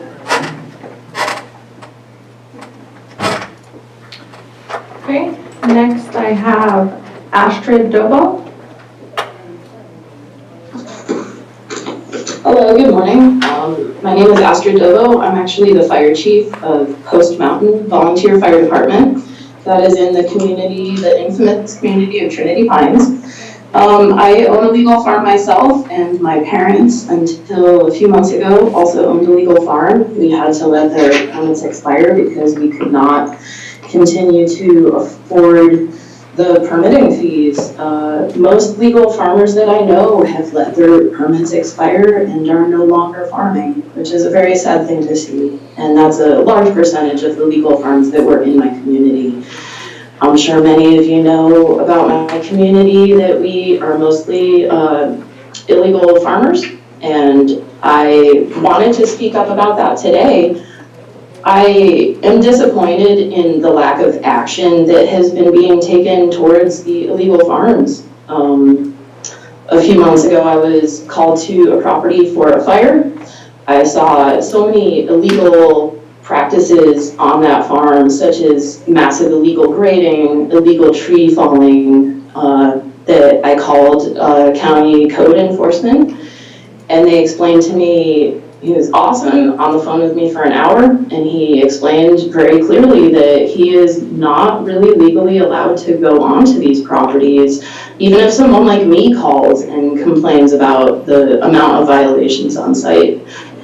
Basically, I was told if there's open sewage, that's a reason to enter the property.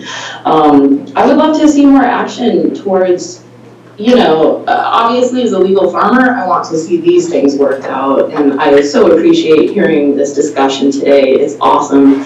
But I would also love to see some action towards the other side of it, the black market.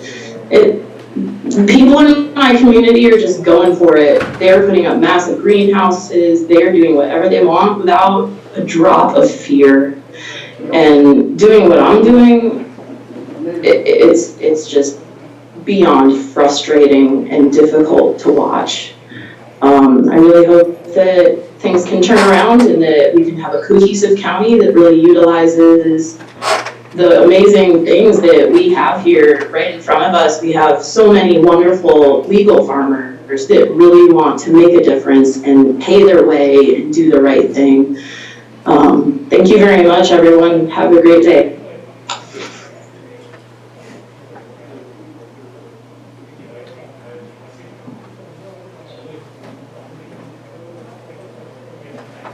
Deidre? Good morning, Deidre Brower, Johnson City. Thank you for your time, everyone.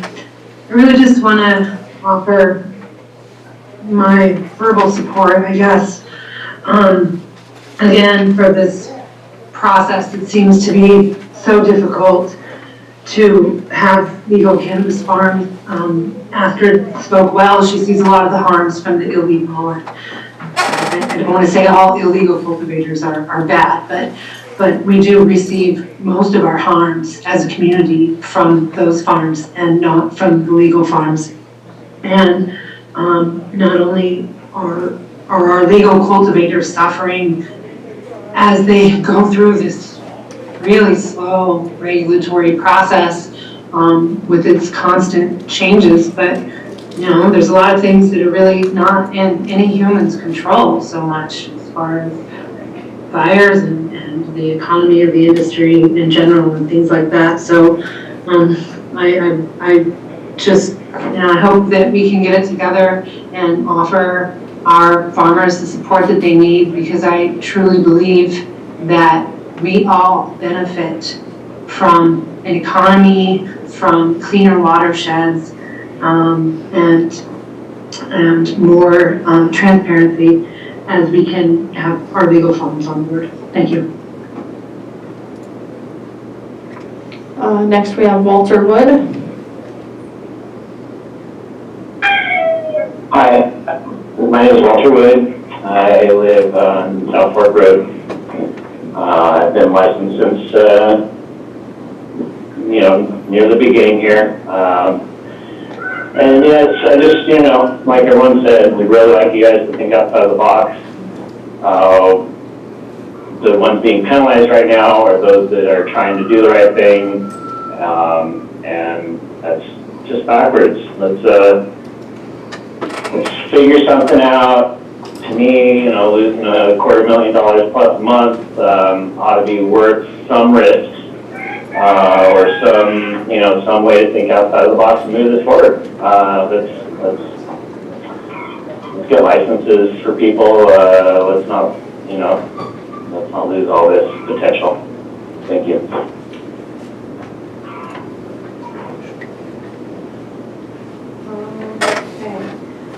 I have no new raised hands.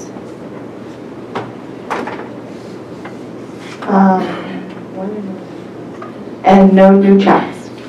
All right, with that, then we will close public comment, and I think unless there are any, okay, we can, yeah, we'll take a break, come back at 11:40, and unless there's any objections, I would suggest we move item 2.2 and 2.3 to the next slot on the agenda when we come back so we can get those, our presenters done.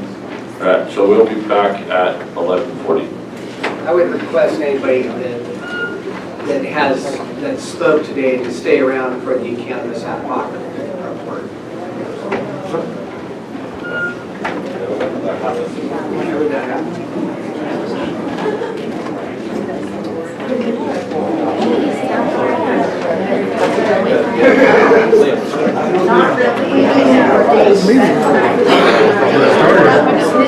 It hasn't even started. They haven't gotten into their agenda yet. You know, Keith just said to stick around for the ad hoc report. That's a good idea. So what's the, you mean now or after? They're only taking a 6-minute break right now. And there's 3 separate cannabis items on the agenda. Cannabis ad hoc report. There's actually 4. Cannabis ad hoc report. Ad hoc is like a temporary committee specializing in an area of study and work. It's like representatives from the board that take on some special duties. We may have the information. More specialized ways. The ad hoc report and the cannabis director's report, which Thompson comes to that, and then the contract with the ordinance writer.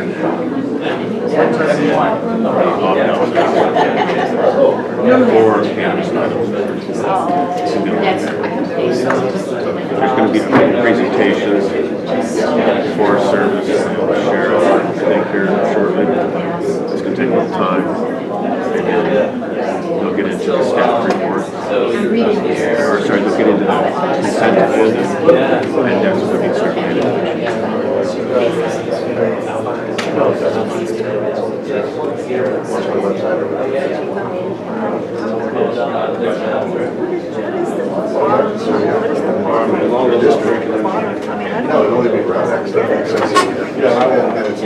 Good question.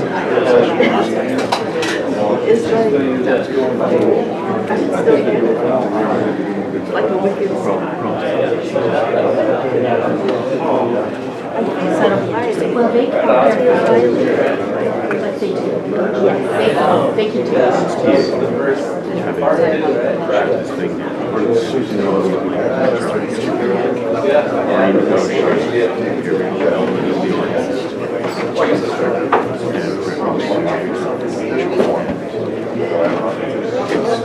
It's really handicapped county, but there's just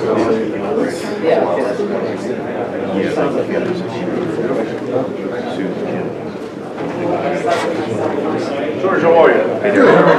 Good to see you. Good to see you. So I'm taking a short break, about 6 minutes. As good as I can, you got it.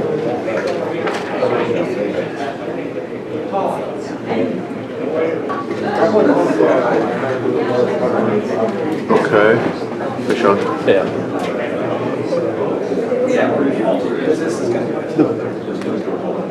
The buttons on the so the buttons on the controller or the camera.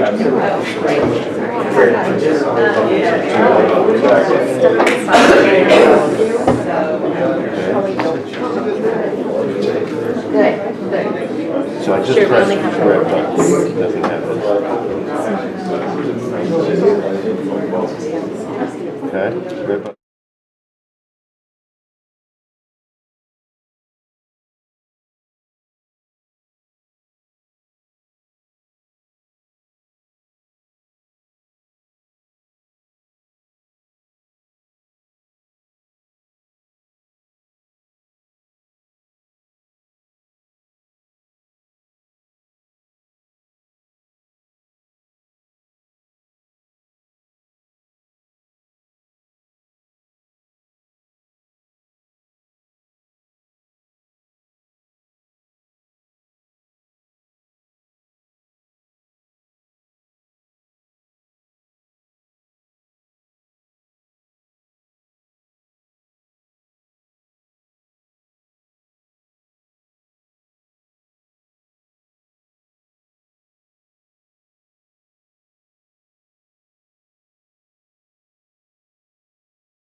What do we got going on? So, is this closed session? No. People back in? Yeah, everybody's welcome to be in. Everybody's back in? All right, so,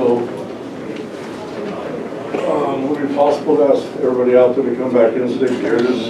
The speakers are on and Are they? Okay. So, I ran this by Richard. Executive session, if you'd like to sit inside, or you're welcome to sit out here, wherever you like.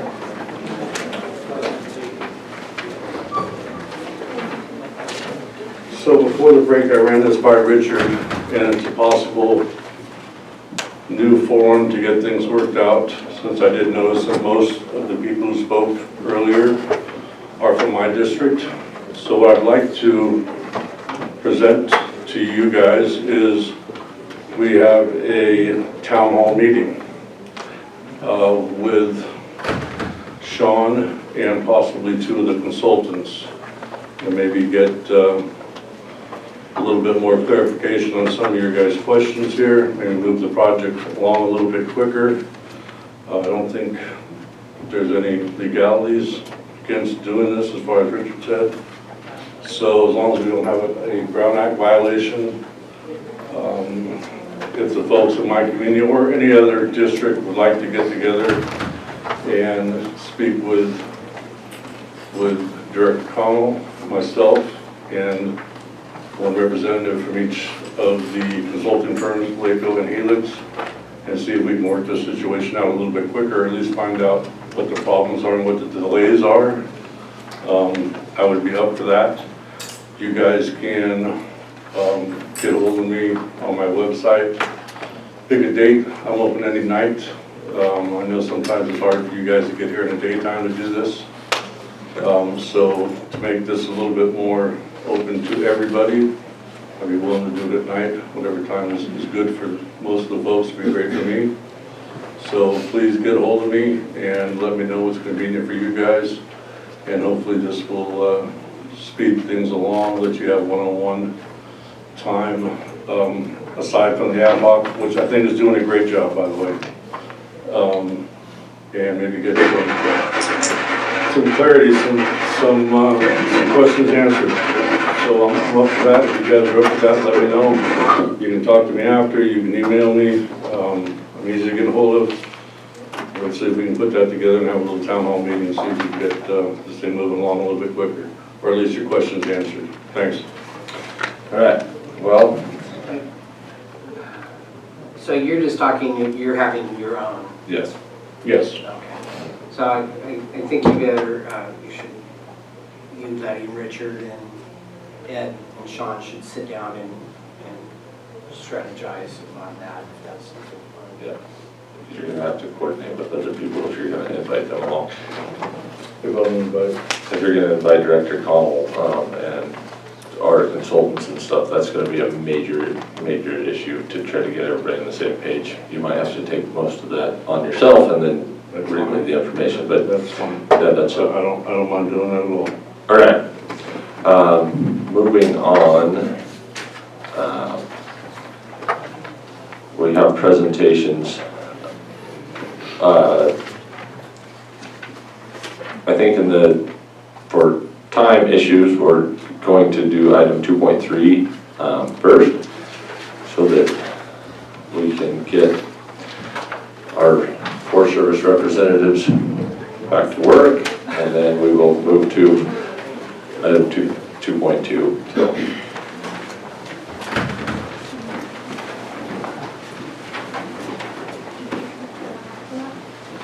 Good morning, and thank you for the time on your schedule to come in and just give you an update on what we're doing on the west side of the Shasta Trinity National Forest. For those that don't know, my name is Tara Jones. I am the District Ranger on the Trinity River Management Unit and also the Acting District Ranger currently for the South Fork Management Unit.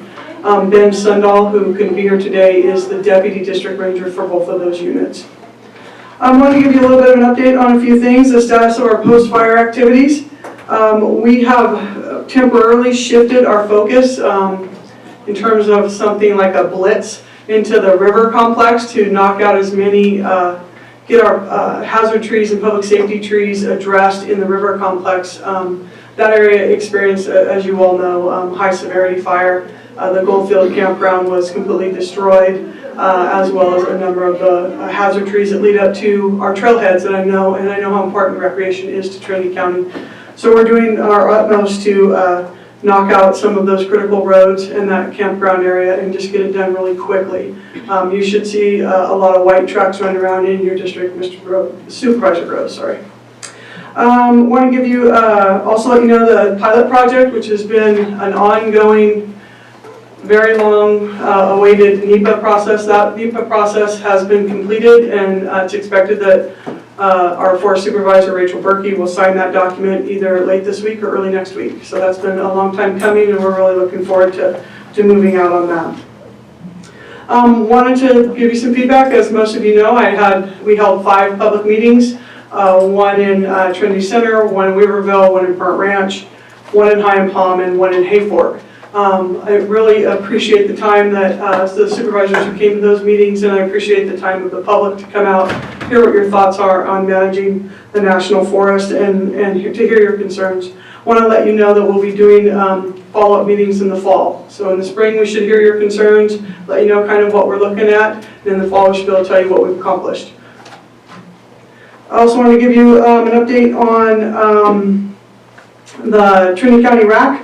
The Resource Advisory Committee, we've completed, the committee completed prioritizing and assigning the funds that we were giving up until 21. So we're still expecting to get the FY22 dollars. I haven't gotten that number yet, or what the number will be in the funding cycle, but as soon as I do, I'll be sure to share that with all of you, get it to the RAC, and then we'll get moving on the next group of projects.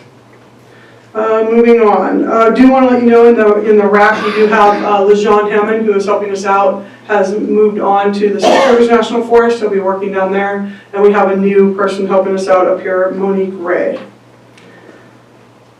Let's see. I have really excellent news. It's long overdue. I'm happy to tell you our office will open June 6th, finally. So it'll be open to the public. If I have to make cookies, I'll make cookies. I'm just so excited we're going to be open. Please come by and see the front desk. Get your questions asked in person. We're happy to have that avenue back to be able to serve you all better. Let's see. I'm going to make this quick. As you know, there will be some trails that will be closed. The rec guide should be out in the paper, I think, this week. We will have a number of trails that will be closed from the impacts of the fires.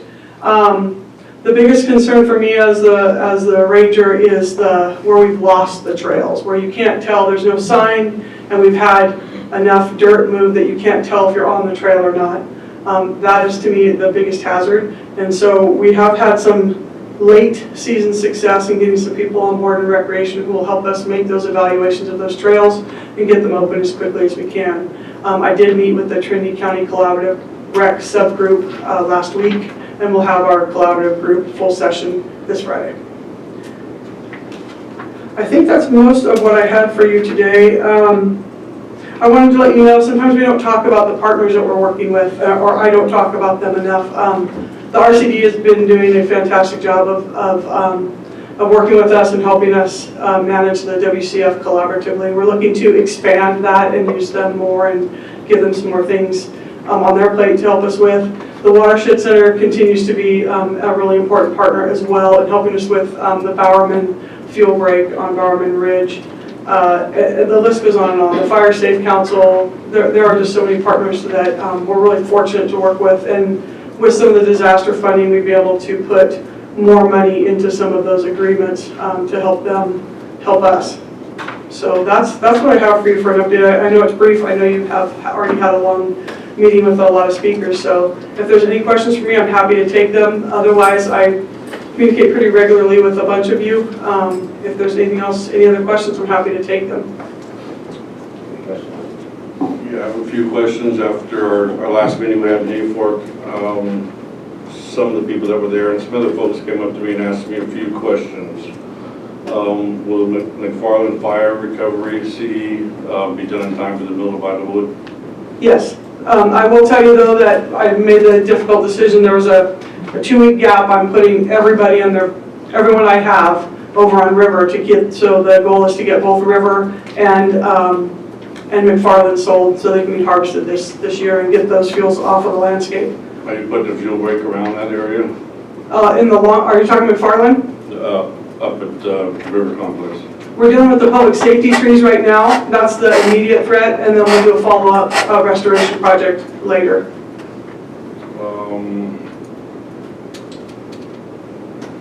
So my district, the August Fire Restoration Project Phase 2 says it has a decision date of December 2021. Has it been completed or implemented?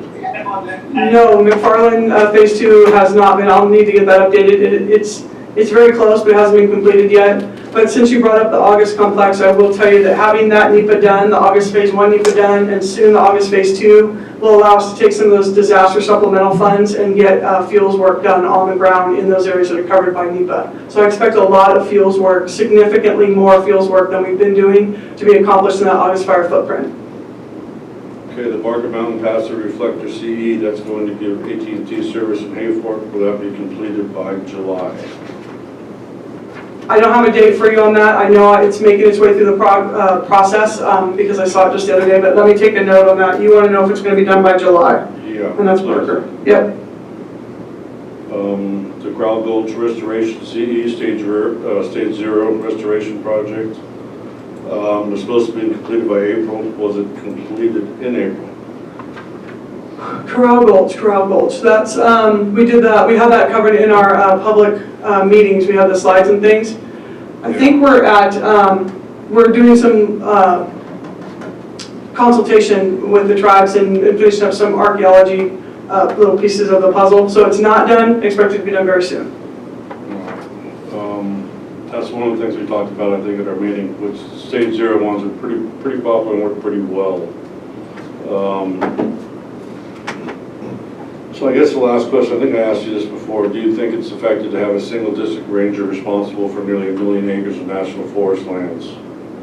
So as we are sitting right now, I am the only district ranger that's in place, but I do have a deputy district ranger, which we didn't have before. So essentially there's two, to be clear, a deputy district ranger is also a line officer with the authority that comes with that. So we've been able to have really clear expectations and priorities on the west side of the forest, which I think has been very helpful.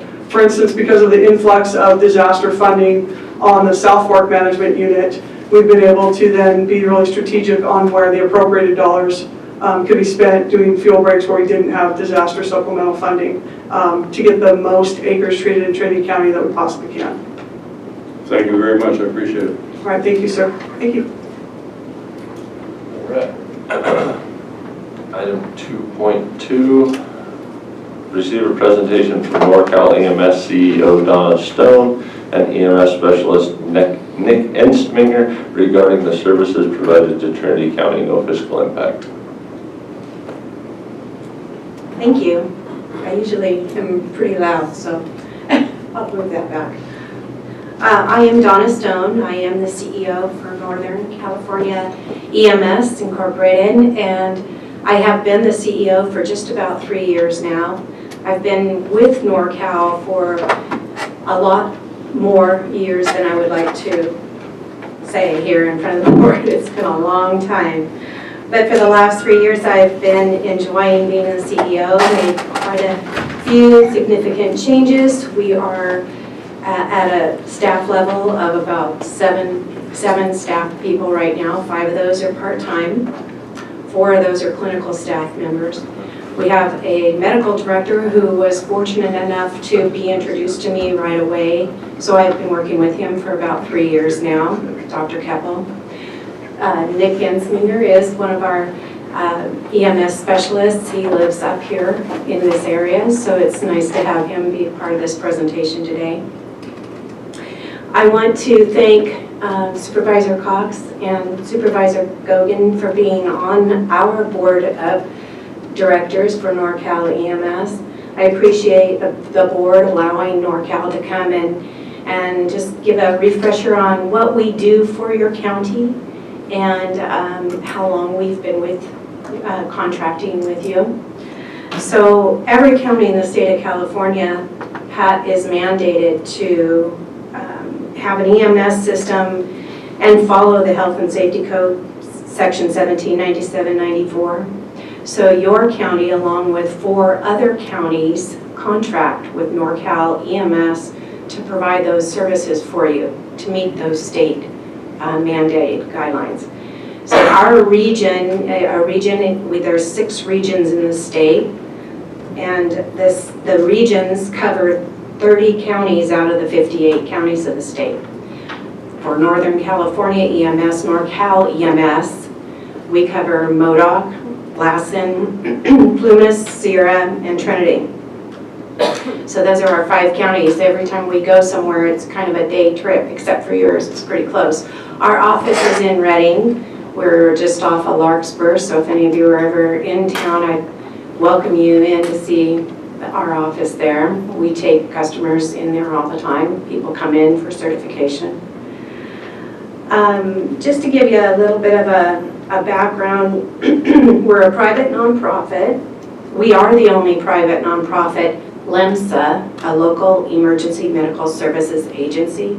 We're the only private nonprofit LEMSA in the state of California. Many of them are JPAs or ran by the county.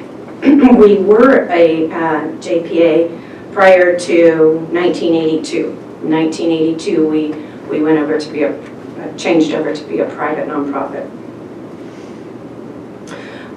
Our region covers about 15,000 square miles with a population of about 77,000, not including tourist impact.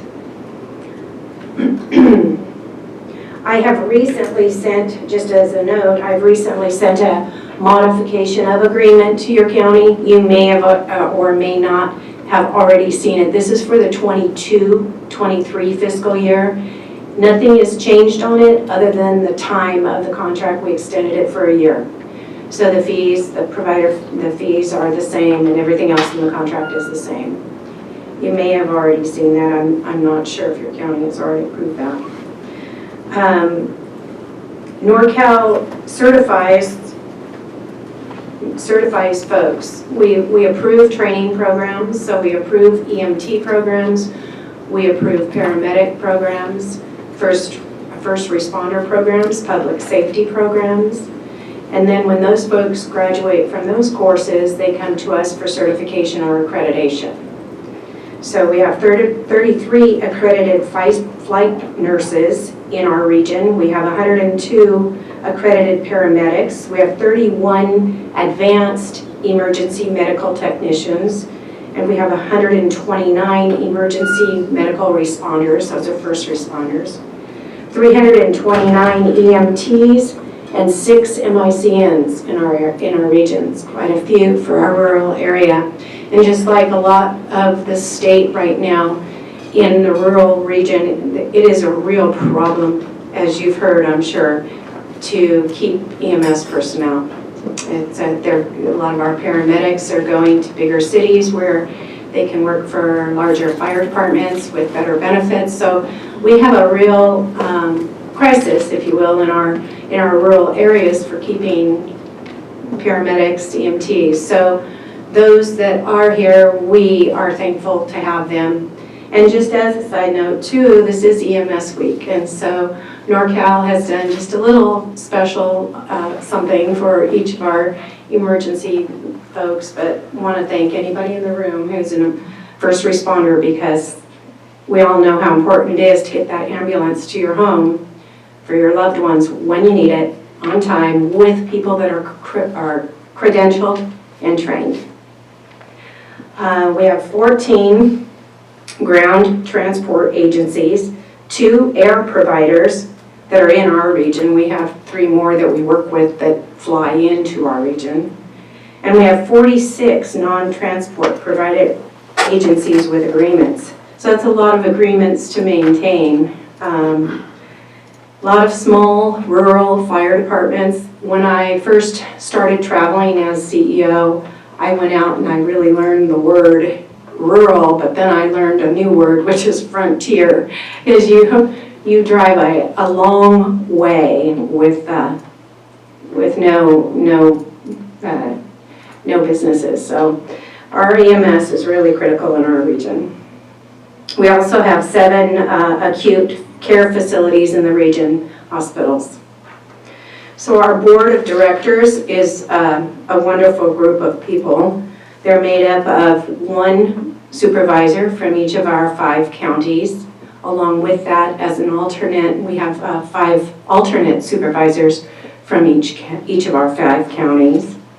We have 1 hospital representative. We have an emergency care committee representative who must be affiliated with an ambulance service. And we have 2 directors at large, so we have 9 on our board.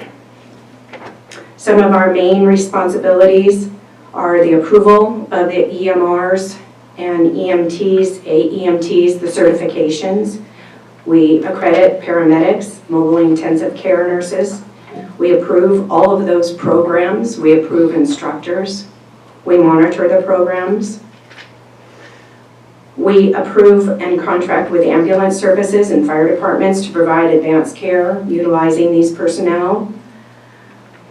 We approve and contract with the hospitals to provide medical control with rural and frontier agencies. We designate and contract with trauma centers to maintain an elevated level of readiness. Nick's going to touch on that a little bit. He will also touch on our patient protocols. It's imperative that our folks out there know what the guidelines are that our clinical department and our medical director set. And so those have been completely redone since I've been CEO. We've gone through and now we have a complete updated. We have a medical advisory committee meeting that is growing. Another EMS specialist, Mark Thomas, leads that.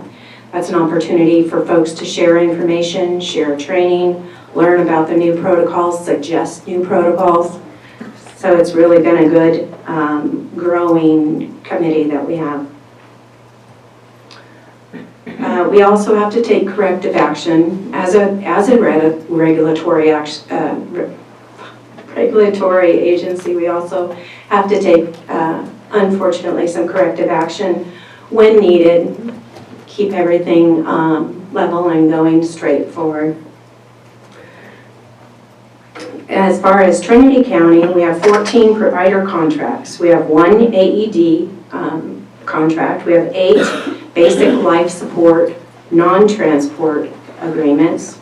We have 2 basic life support transfer agreements. We have 1 advanced life support non-transport agreement, and then 2 advanced life support transfer agreements. Trinity County has 10 approved training programs. We have 6 public safety first aid, 2 emergency medical responder programs, and 2 EMT programs. Disaster, Mark Thomas and all of our clinical folks, actually, even the office folks, have been involved with disaster-related issues. We also have been participating in HPP and continue to do that, health preparedness, hospital preparedness project. We were in the throes of planning our 16th annual conference. We used to have, many of you have attended those in person, and that's when COVID hit, so we had to cancel that. We haven't been able to get that back in place yet, but we've designed and developed webinars. So now folks can every quarter get on Zoom and get 1 free CE, but more importantly than the CE is the information that we're giving out. We have relevant speakers, and they offer training basically for an hour. We do these on Fridays from 12 to 1. The next one is this Friday, and I think Nick's going to be talking about that as well.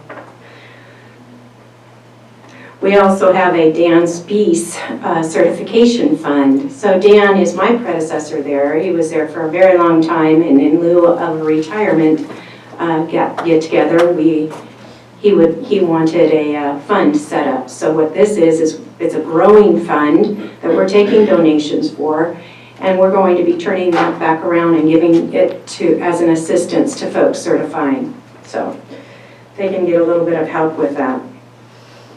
We're actively, folks actively seeking grants now. We have received a couple small COVID grants, but we are actively seeking another ones.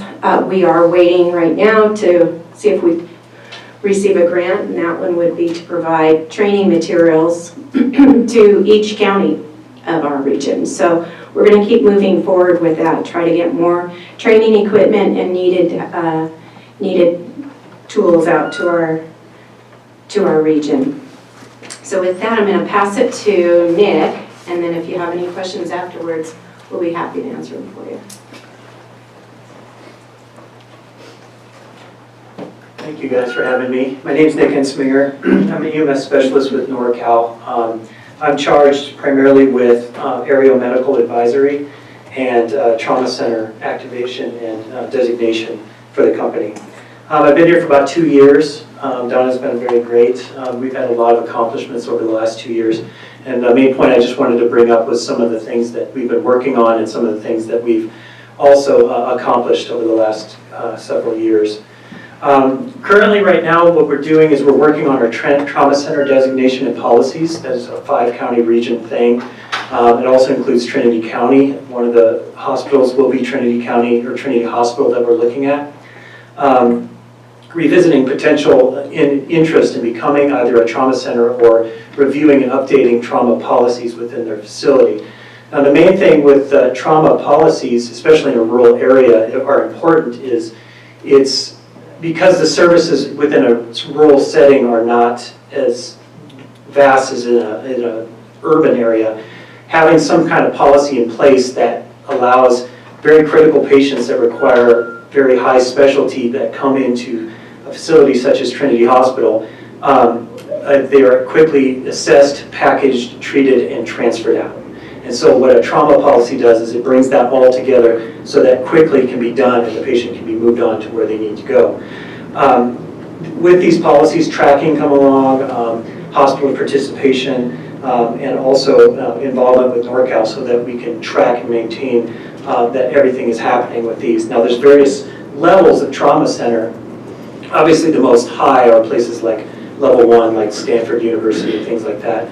But typically within our 5-county region, level 4 trauma centers, which are the lowest, however, often most important because they have no facilities or specialties available for them to have access to, so that shipping out policies are very important. So one of the things we're looking at is we revised all of those policies recently on the recent American College of Surgeon recommendations and are slowly starting to come out and reach out to a lot of the facilities within our region, including Trinity Hospital, to see about interest in formulating these trauma guidelines.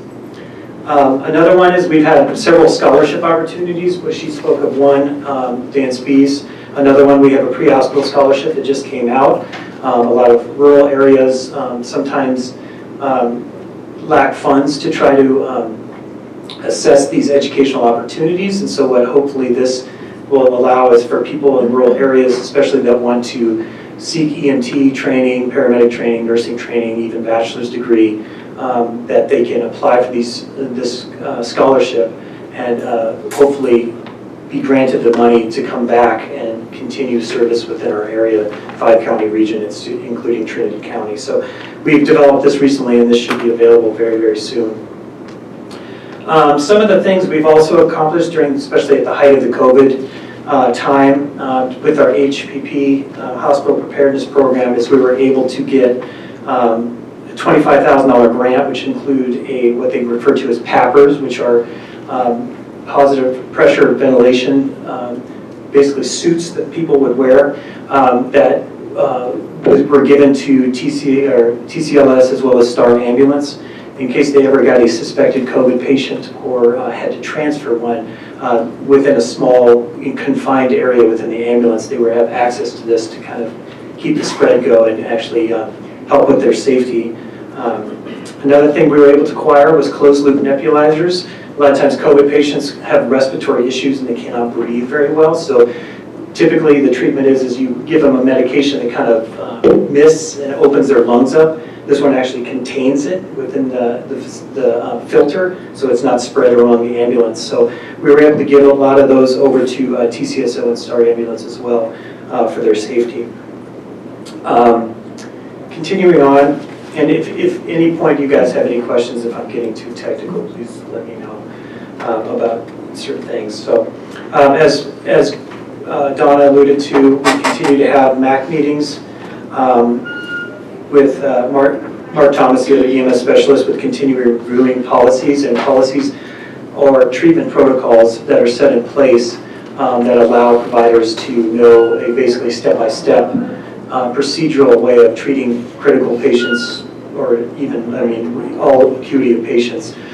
These have all been recently changed and revised into a more algorithmic flow, which makes it way easier for providers to assess and look at and understand their treatment protocols, which improves patient safety and care within the area. From the area medical standpoint, we've instituted and approved what they refer to as a unified scope of practice for air medical providers, so paramedics on helicopters. For those of you that are familiar with when a person cannot breathe, there's something called an endotracheal tube that you can place in their throat. This allows paramedics to actually do what they call rapid sequence intubation with the use of paralytics in the instance where the patient requires an immediate ET tube placement. This will improve care significantly and improve outcomes of patients. We've been working very closely with regional and outside providers for improved coordination of care within the area medical services. We've been tracking response times and care. We've revised our tracking practices. All of our regional air providers have been providing quarterly data about their how long it's taking them for their lift into the air response to the scene and the response back to the hospital. So we can basically monitor that and make sure that patients are getting to where they need to go if they're summoned as quickly as possible. We've also been participating in investigations should any of those show outliers or concern. And we do have a policy in place for any, if there is ever any need for any kind of action regarding that. We have quarterly Amac meetings, which is the Aviation Medical Committee, which allows any outside or internal provider within the air services. They can, it's an open discussion, so we can kind of look at any issues and kind of resolve them to make sure that care is continued and going well. We also offer CMEs during this time, and CMEs is something that they all need to continue to re-up their certifications to continue providing care.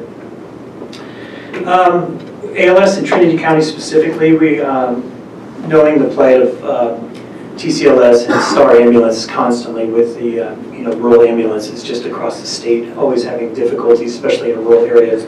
Donna spoke about where we have continued support with them and open conversation and trying to help them out in any way we can to continue their services, which are vital in this area. Continuing on, some CE opportunities, like Donna spoke about, the virtual conference series is something that we've been putting on. The next one is May 20th. Anyone can sign on, 1 hour of free CEs.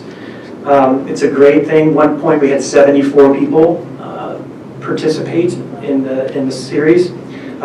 Topics have included very specific and relevant issues, including orthopedic trauma emergencies, pediatric emergencies, STEMI or 12-lead EKG, which is for like heart attacks, STEMI type stuff, and psychological, and the next one is burns. We've had specialists come from around the area, including Renown and Reno and other areas. So it's a great opportunity for anyone, no matter what your certification level is, to attend, so that you can get CMEs, and just the information is very, very great. Some special projects recently. We have a new project that was actually instituted out at Star Ambulance recently, but now it'll be available to any provider on the ground ambulance if they're interested in it. It's a policy that allows, like we spoke about earlier, as far as the endotracheal intubation for patients that cannot breathe. Traditionally, it was a manual procedure, but now with the acquisition of a video, what they call a video laryngoscope, it actually has a LED screen, so your face is not directly near the mouth. The provider can actually see what they're doing inside the mouth, which would improve accuracy and improve success rates significantly. So now STAR actually has one of those available to them, being 52 miles from the next available facility. It's very important, and the amount of time that, or frequency that they use it, that they have all the abilities set for it, that they can ensure its success rates. So that's available to them, but it's also available now to any ground agency that wishes to pursue it. Typically, it just has to be approved through us. They have a trainer within their own facility, and then we track the records and success rates at NorCal. And then lastly, currently we're exploring events or any means that can create increased attention to the challenges of rural agencies, whether it be fire departments or TCLS or STAR or anything, just knowing that staffing, rural settings, just the system as a whole across California needs help. So we're going to be continuing to try to assist in any way we can to bring attention to this need. Yeah, I appreciate your time. If you have any questions, please let me know. Also on the website, if you have any questions, otherwise feel free to email me at any time. Okay? Thanks. I just had one thing to add here, is that Nick is very humble. He, like the rest of our clinical staff, he works full-time. He's a physician assistant. And not only does he work full-time at another job, he has a family, and then he works part-time for us. He's just finished, or very, very close to finishing his doctorate. We are very fortunate to have him on our staff. And in addition to that, he is extremely humble because this scholarship fund is there because of a book that he's written. And he has allowed all of those proceeds from that book to go towards his scholarship fund. So NorCal is, and the region is very much benefiting from that. I would encourage all of you to go to norcalems.org and check out the scholarship. You can see the Insminger Scholarship Fund. So there's no more questions. Thanks for your presentation. Thank you. All right.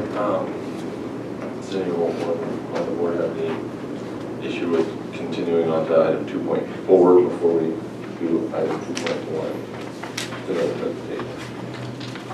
All right. So Trinity County Transportation Commission, item 2.4, received a presentation from Green Dot Transportation Solutions Principal Transportation Planner Jeff Schwein regarding the preparation of the 2022 Trinity County Regional Transportation Plan. Sorry if I just read your last name. Oh, you nailed it. All right. Yeah, Schwein, that's it. Thank you. My name is Jeff Schwein. I work for a small consulting business, and we are in Trinity County to prepare a regional transportation plan. We have a short presentation. That Susan can bring up. So a regional transportation plan is your general plan to transportation. And I wanted to give you guys some idea of what it is, and also tell you kind of how we're collecting input from communities around Trinity County. Because you probably, some of you have been at the meetings, and you've probably heard that we are holding meetings in communities throughout the county collecting input.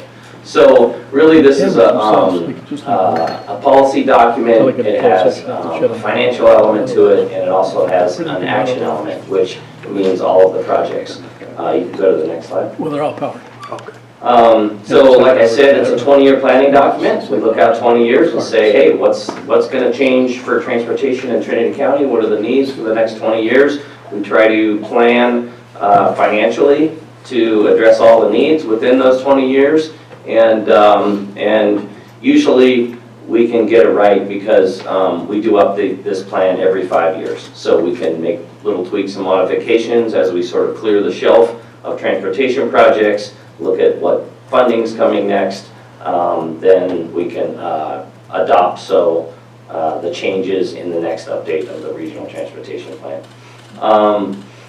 Transportation means lots of different modes. So a mode is automobiles. It includes things like, obviously, other types of mobiles like trucks. Really important these days, especially in rural communities with all the salvage logging going on. It includes bridges. It includes the transit system, walking and biking facilities, aviation on a kind of general scale, and then rail, which you guys don't typically have any. So, next slide. So we do follow a lot of statutes, and we take guidance from state legislation, from federal legislation, and these are some of the different parts of the regional transportation plan that's guided by them. Our main one is the 2017 Regional Transportation Plan Guidelines. The beauty of those is they just kind of separated out the difference between, they gave us 2 different types of guidelines, one for metropolitan areas and one for rural areas. So it was a big step. These 2017 guidelines are actually really good. Next slide. So the outreach process, no plan is very good unless you talk to the community and find out what's going on. We can be sort of experts from understanding other communities and what's going on in the discipline at the state level, but we rely on county constituents to help us understand what's happening in their community, the mobility patterns, safety issues, things like that, and then we can help develop projects to accommodate and mitigate any challenges that you're having.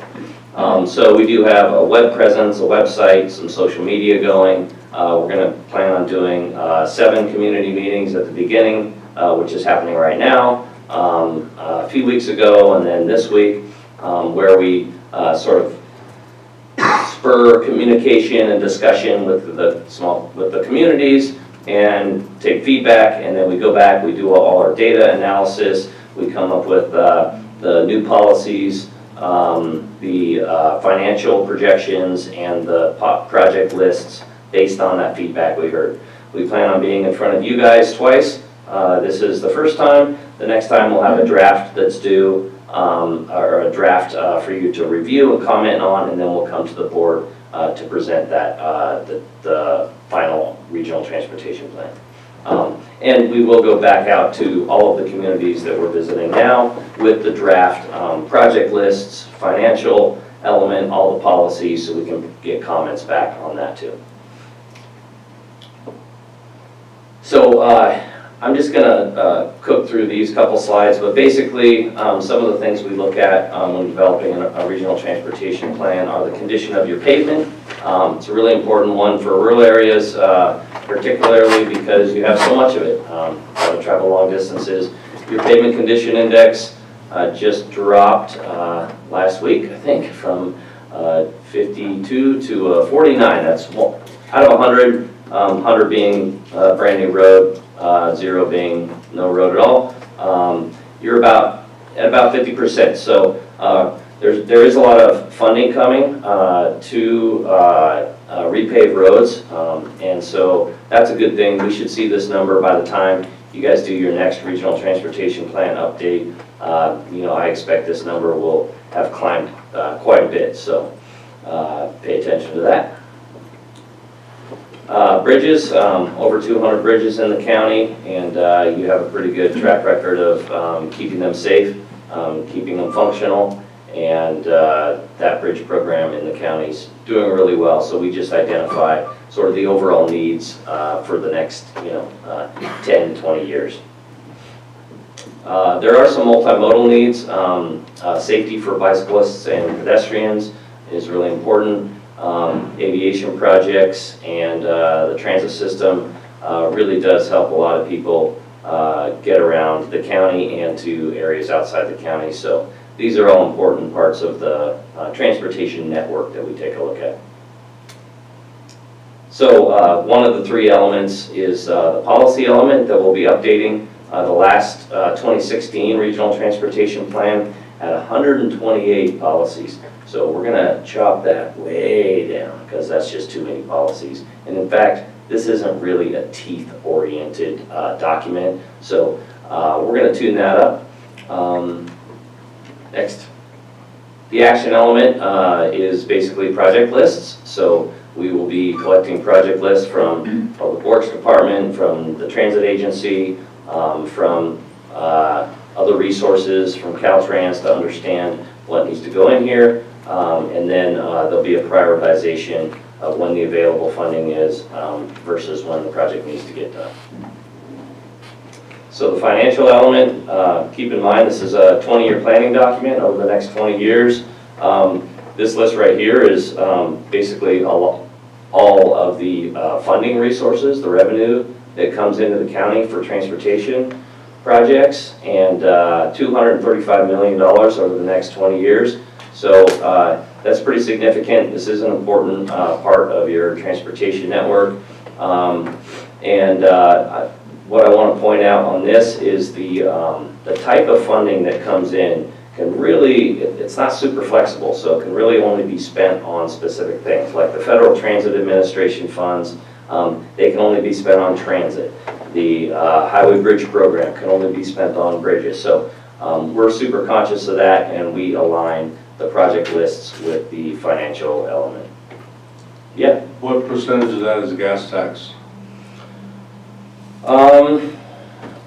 Ultimately, it all comes from, there's some sales tax, but ultimately, like, I'd say 70% it comes from the gas tax.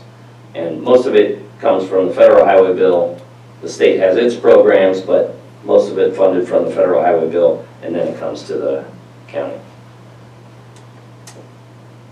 So in that financials, you talked about more monies coming in paving. Is that built into this slide? No, this is one from the last regional transportation plan. So we're currently working on getting our projections for the upcoming one. Okay, so the upcoming update will be have updated numbers. Yep. Yeah. It'll be really exciting to see. So would we be able to figure a little bit more into this if the gas prices stay high? I would imagine gas taxes are going to be a little bit higher.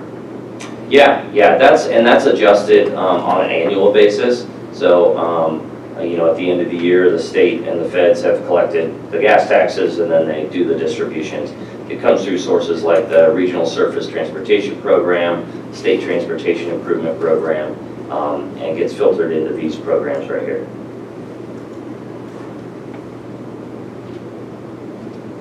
Okay, next slide. So next steps, we are collecting information right now. We have a lot of analysis and data crunching to do after that throughout the summer.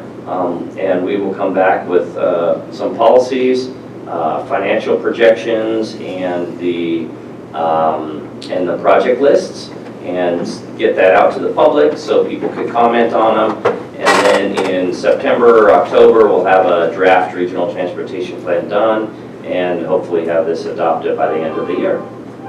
And with that, any other questions? Yeah, so if you come through in the community and it comes to us in a draft form, and we see some road that hasn't been seen, is that at the draft form, is that the time that the board should be adding suggestions into you? Sure, and hopefully, people can just get the suggestions directly to us too. But yes, pretty much any time until we adopt this, in December of this year, we can take comments and make those adjustments. It's all spreadsheet driven, so if we make an adjustment, it just updates everything. And then roads that are on the proposed federal highways, the access to lands, is that built into this? We have a line item, since that's a grant program, we usually don't put any money in there unless we know that you're actively pursuing, a $15 million flat grant. We're going to submit it again until we get it, then we would probably include that. But if it's just, hey, we understand that this is an eligible roadway for the flap, that probably wouldn't go in there right then. But we'd probably make a comment, in the action element, identify it as a project, because the first 5 years of the project lists we can pretty well assume that those are going to get funded. Once we get past that, especially past 10 years, they're just kind of fluffy project lists, and we don't have to constrain that back half. We have to constrain the first half as a state mandate. So that's how that works. So the second half project list, we can have all the projects on there we want, and then when we update the plan, or if some other funding comes along, we get a flap grant, we can say, okay, that's a priority now, it's going to move up into the first year project list. Thank you.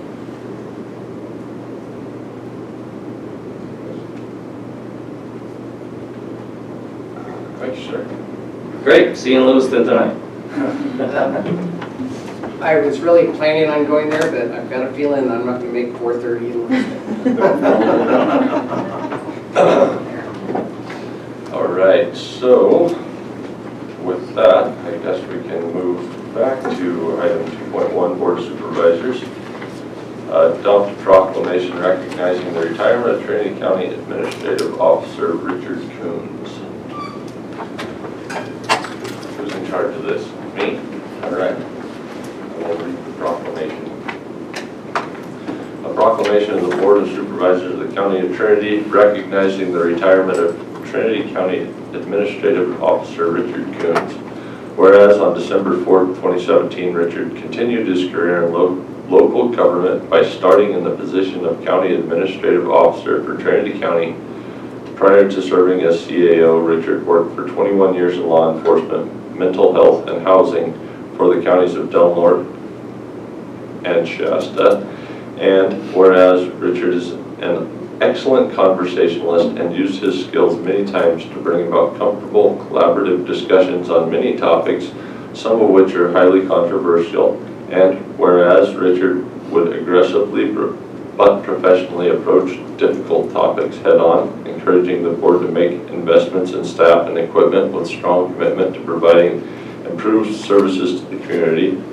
Whereas Richard was always easy to approach regardless of the subject matter, he was very much a team leader and always looking out for the best interest of the county as a whole. And whereas even with widely varied opinions across two different sets of boards of supervisors and the public on many issues, Richard kept the discussions calm and professional for all involved and was able to keep moving projects forward. And whereas working with the Director of Transportation, the Sheriff, and other management staff, Richard oversaw the completion of a new, modern Trinity County jail. He has also played a vital role in the completion of the Cannabis Environmental Impact Report. Both of those were significant projects to Trinity County. Now, therefore, be it proclaimed that the Board of Supervisors of the County of Trinity thank Richard for his dedication and service as the County Administrative Officer and wishes him and Ginger a happy and healthy retirement. Duly passed and adopted this 17th day of May 2022 by the Board of Supervisors of Trinity County. So moved. A second? Oh, I thought you did say that in a second. Supervisor Cox? Aye. Supervisor Gross? Aye. Supervisor Gogan? Aye. Chairman Frazier? Aye. Thank you.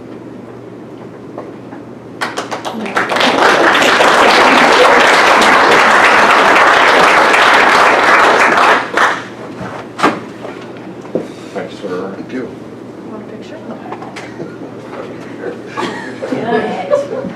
Did you ask me? Let me rephrase that. Like I tell my job, that wasn't an actual question. Does that mean you want us to have a We would photo? like to take a picture, please. Yes, you can do Where are we standing? Yes, Susan. You're- I can't believe you took that. One last question. I know. It's like when kids, will you please push that in the laundry? I know. That's a question. Get over there. Sidman's in charge.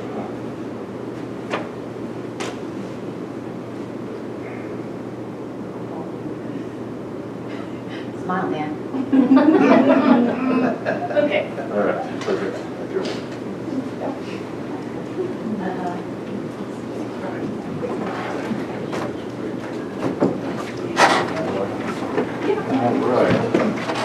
Did Richard have anything he wanted to? No, not yet, but it has been a very enjoyable ride. I have learned very much about who I am. Because it's been challenging, but I've enjoyed it.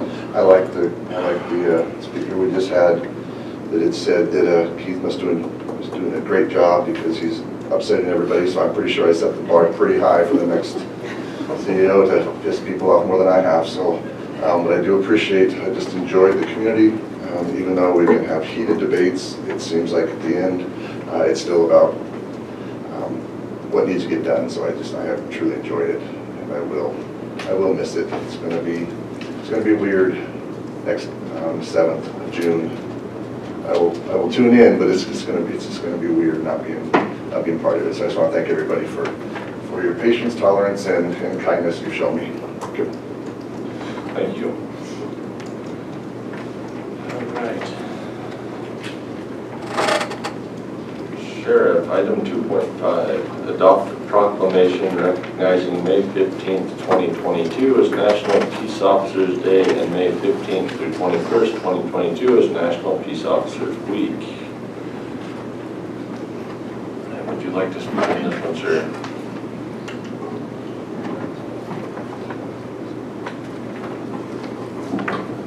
Morning. Yes, it's still morning. No, it's not. It's afternoon. Oh my goodness.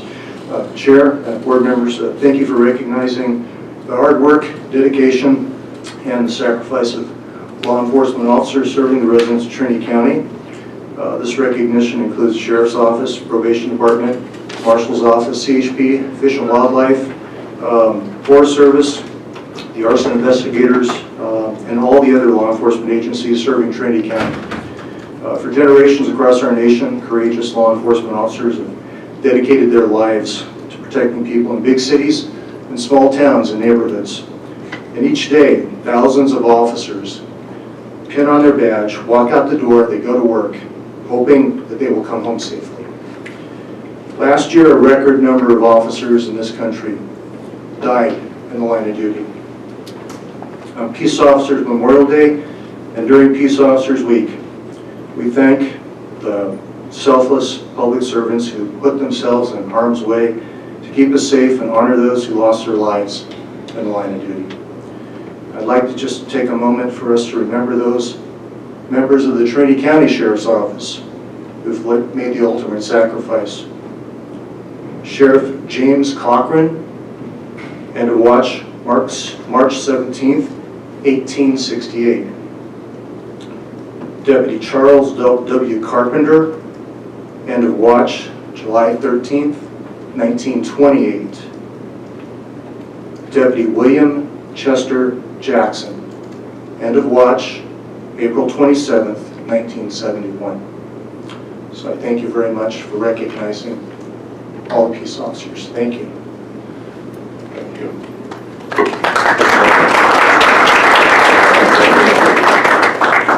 Okay. A proclamation of the Board of Supervisors of the County of Trinity recognizing May 15th, 2022 as National Peace Officer Memorial Day and May 15th through 21st, 2022 as National Police Week. Whereas in 1962, President John F. Kennedy proclaimed May 15th as National Peace Officer Memorial Day and the calendar week in which May 15th falls as National Police Week, and whereas established by joint resolution of Congress in 1962, National Police Week pays special recognition to those law enforcement officers who lost their lives in the line of duty for safety and protection of others, and whereas the brave men and women of our nation's law enforcement work long hours, often in dangerous situations, to protect the lives, liberty, and property of their communities, and whereas the safety and health of our officers must be a priority for all Americans, every day members of law enforcement risk their lives in service to those they have pledged to protect and defend. We must not take their devotion to duty for granted, and we must do everything in our power to ensure their physical and mental well-being. And whereas the work of law enforcement officers is essential to preserving peace in our communities and ensuring the safety of our precious lives and personal property, And whereas we solemnly acknowledge our debt to those who have lost their lives in the line of duty, these officers and their families have our prayers and unwavering gratitude. Now therefore be it proclaimed that the Board of Supervisors of the County of Trinity do hereby proclaim May 15th, 2022 as Peace Officer Memorial Day, and be it further proclaimed the Board of Supervisors proclaim the week of May 15th through 21st, 2022 as National Police Week, duly passed and adopted this 17th day of May 2022 by the Board of Supervisors of Trinity County. Second. Supervisor Groves? Aye. Supervisor Cox? Supervisor Coogan? Aye. Chairman Frazier? Aye. Thank you. Pictures of who are we getting pictures with? You want it? Are you going to be our representative? Hold it on. All right.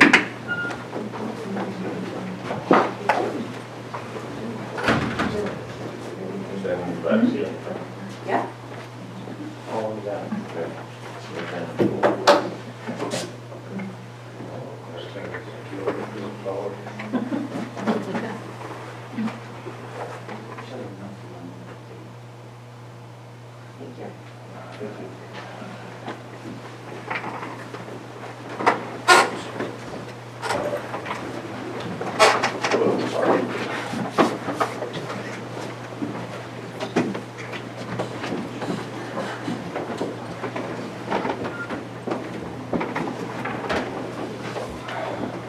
Okay, well, with where we're at on the agenda and the amount we still have to do, I believe we are going to need to take a lunch break today.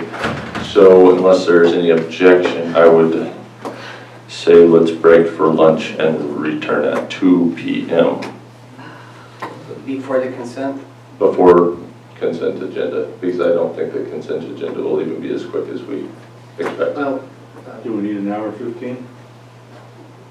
may I make one suggestion that we pull whatever we're going to pull and then pass the rest of the consent in case Okay. there's people here, and then we can go back to it later. We can do that, all right. So we will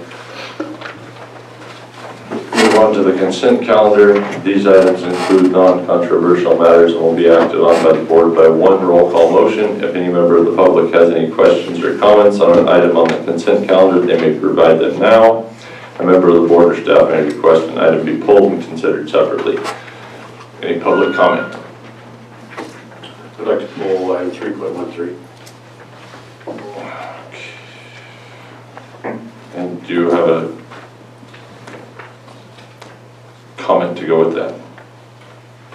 I would rather comment it as it comes up, but I think general gist is that it's inappropriate to do anything else cannabis related until licenses are flowing. Any further public comment?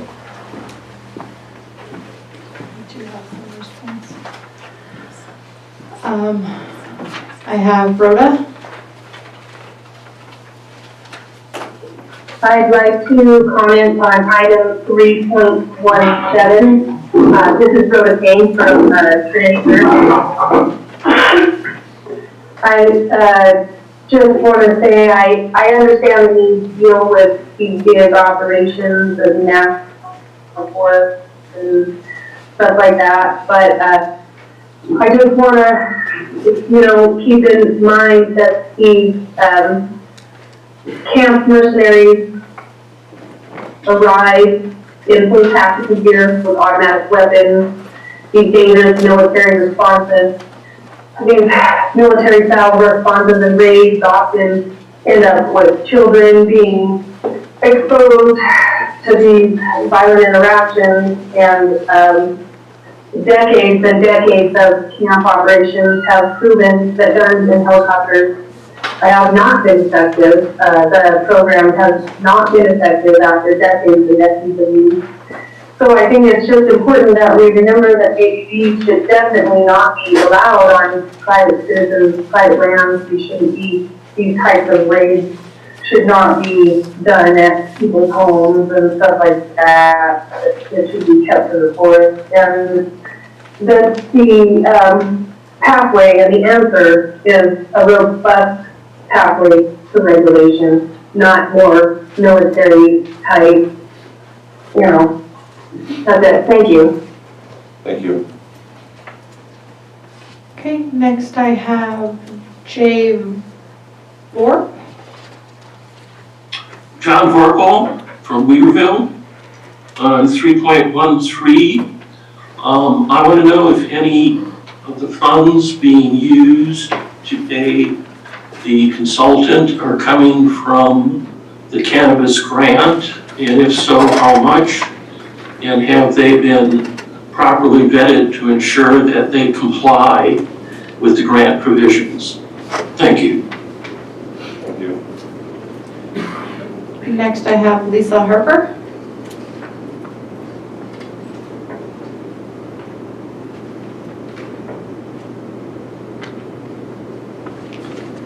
Lisa Harper, do you have a comment? I'm sorry, I was trying to unmute myself. Yeah, I'm calling in about the item on Timber Ridge Lodge under grants. And I've been trying to work with the supervisor on that item, and I believe that I may have gotten the wrong APN number and am referring to the potholes across from the post office, which may be owned by a different property owner. So I would like them filled in either case, and I know it's been a problem for a while. So I just hope that moves forward. I've been working with the transportation, the DOT staff on it also, and have a complaint in. But thank you so much. Thank you. Next I have Ryan Tarbell. Ryan Tarbell, Hayfork. I would also request that item 3.13 is pulled for discussion.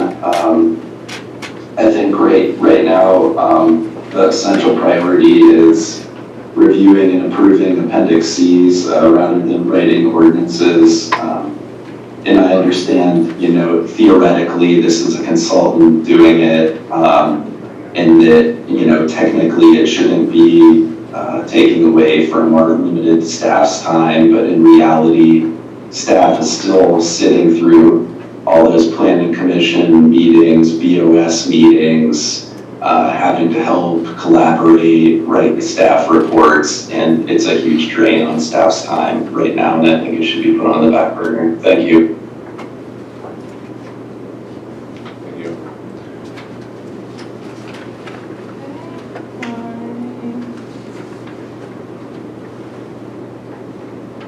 I have no new chats and no more raised hands. All right. That would close the public comment. I'll pull one. Let me finish closing the public comment first. We'll close the public comment on the consent calendar, bring it back to the board. So, Supervisor Gogan, what would you like to have pulled? 5-6. 5-6 is not on the consent calendar. You wrote the wrong thing down apparently. Item numbers that start with a 3. Yeah, it's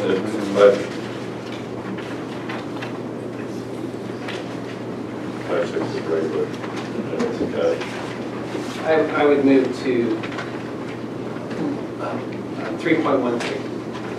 3.13. 3.13. Any others besides 3.13?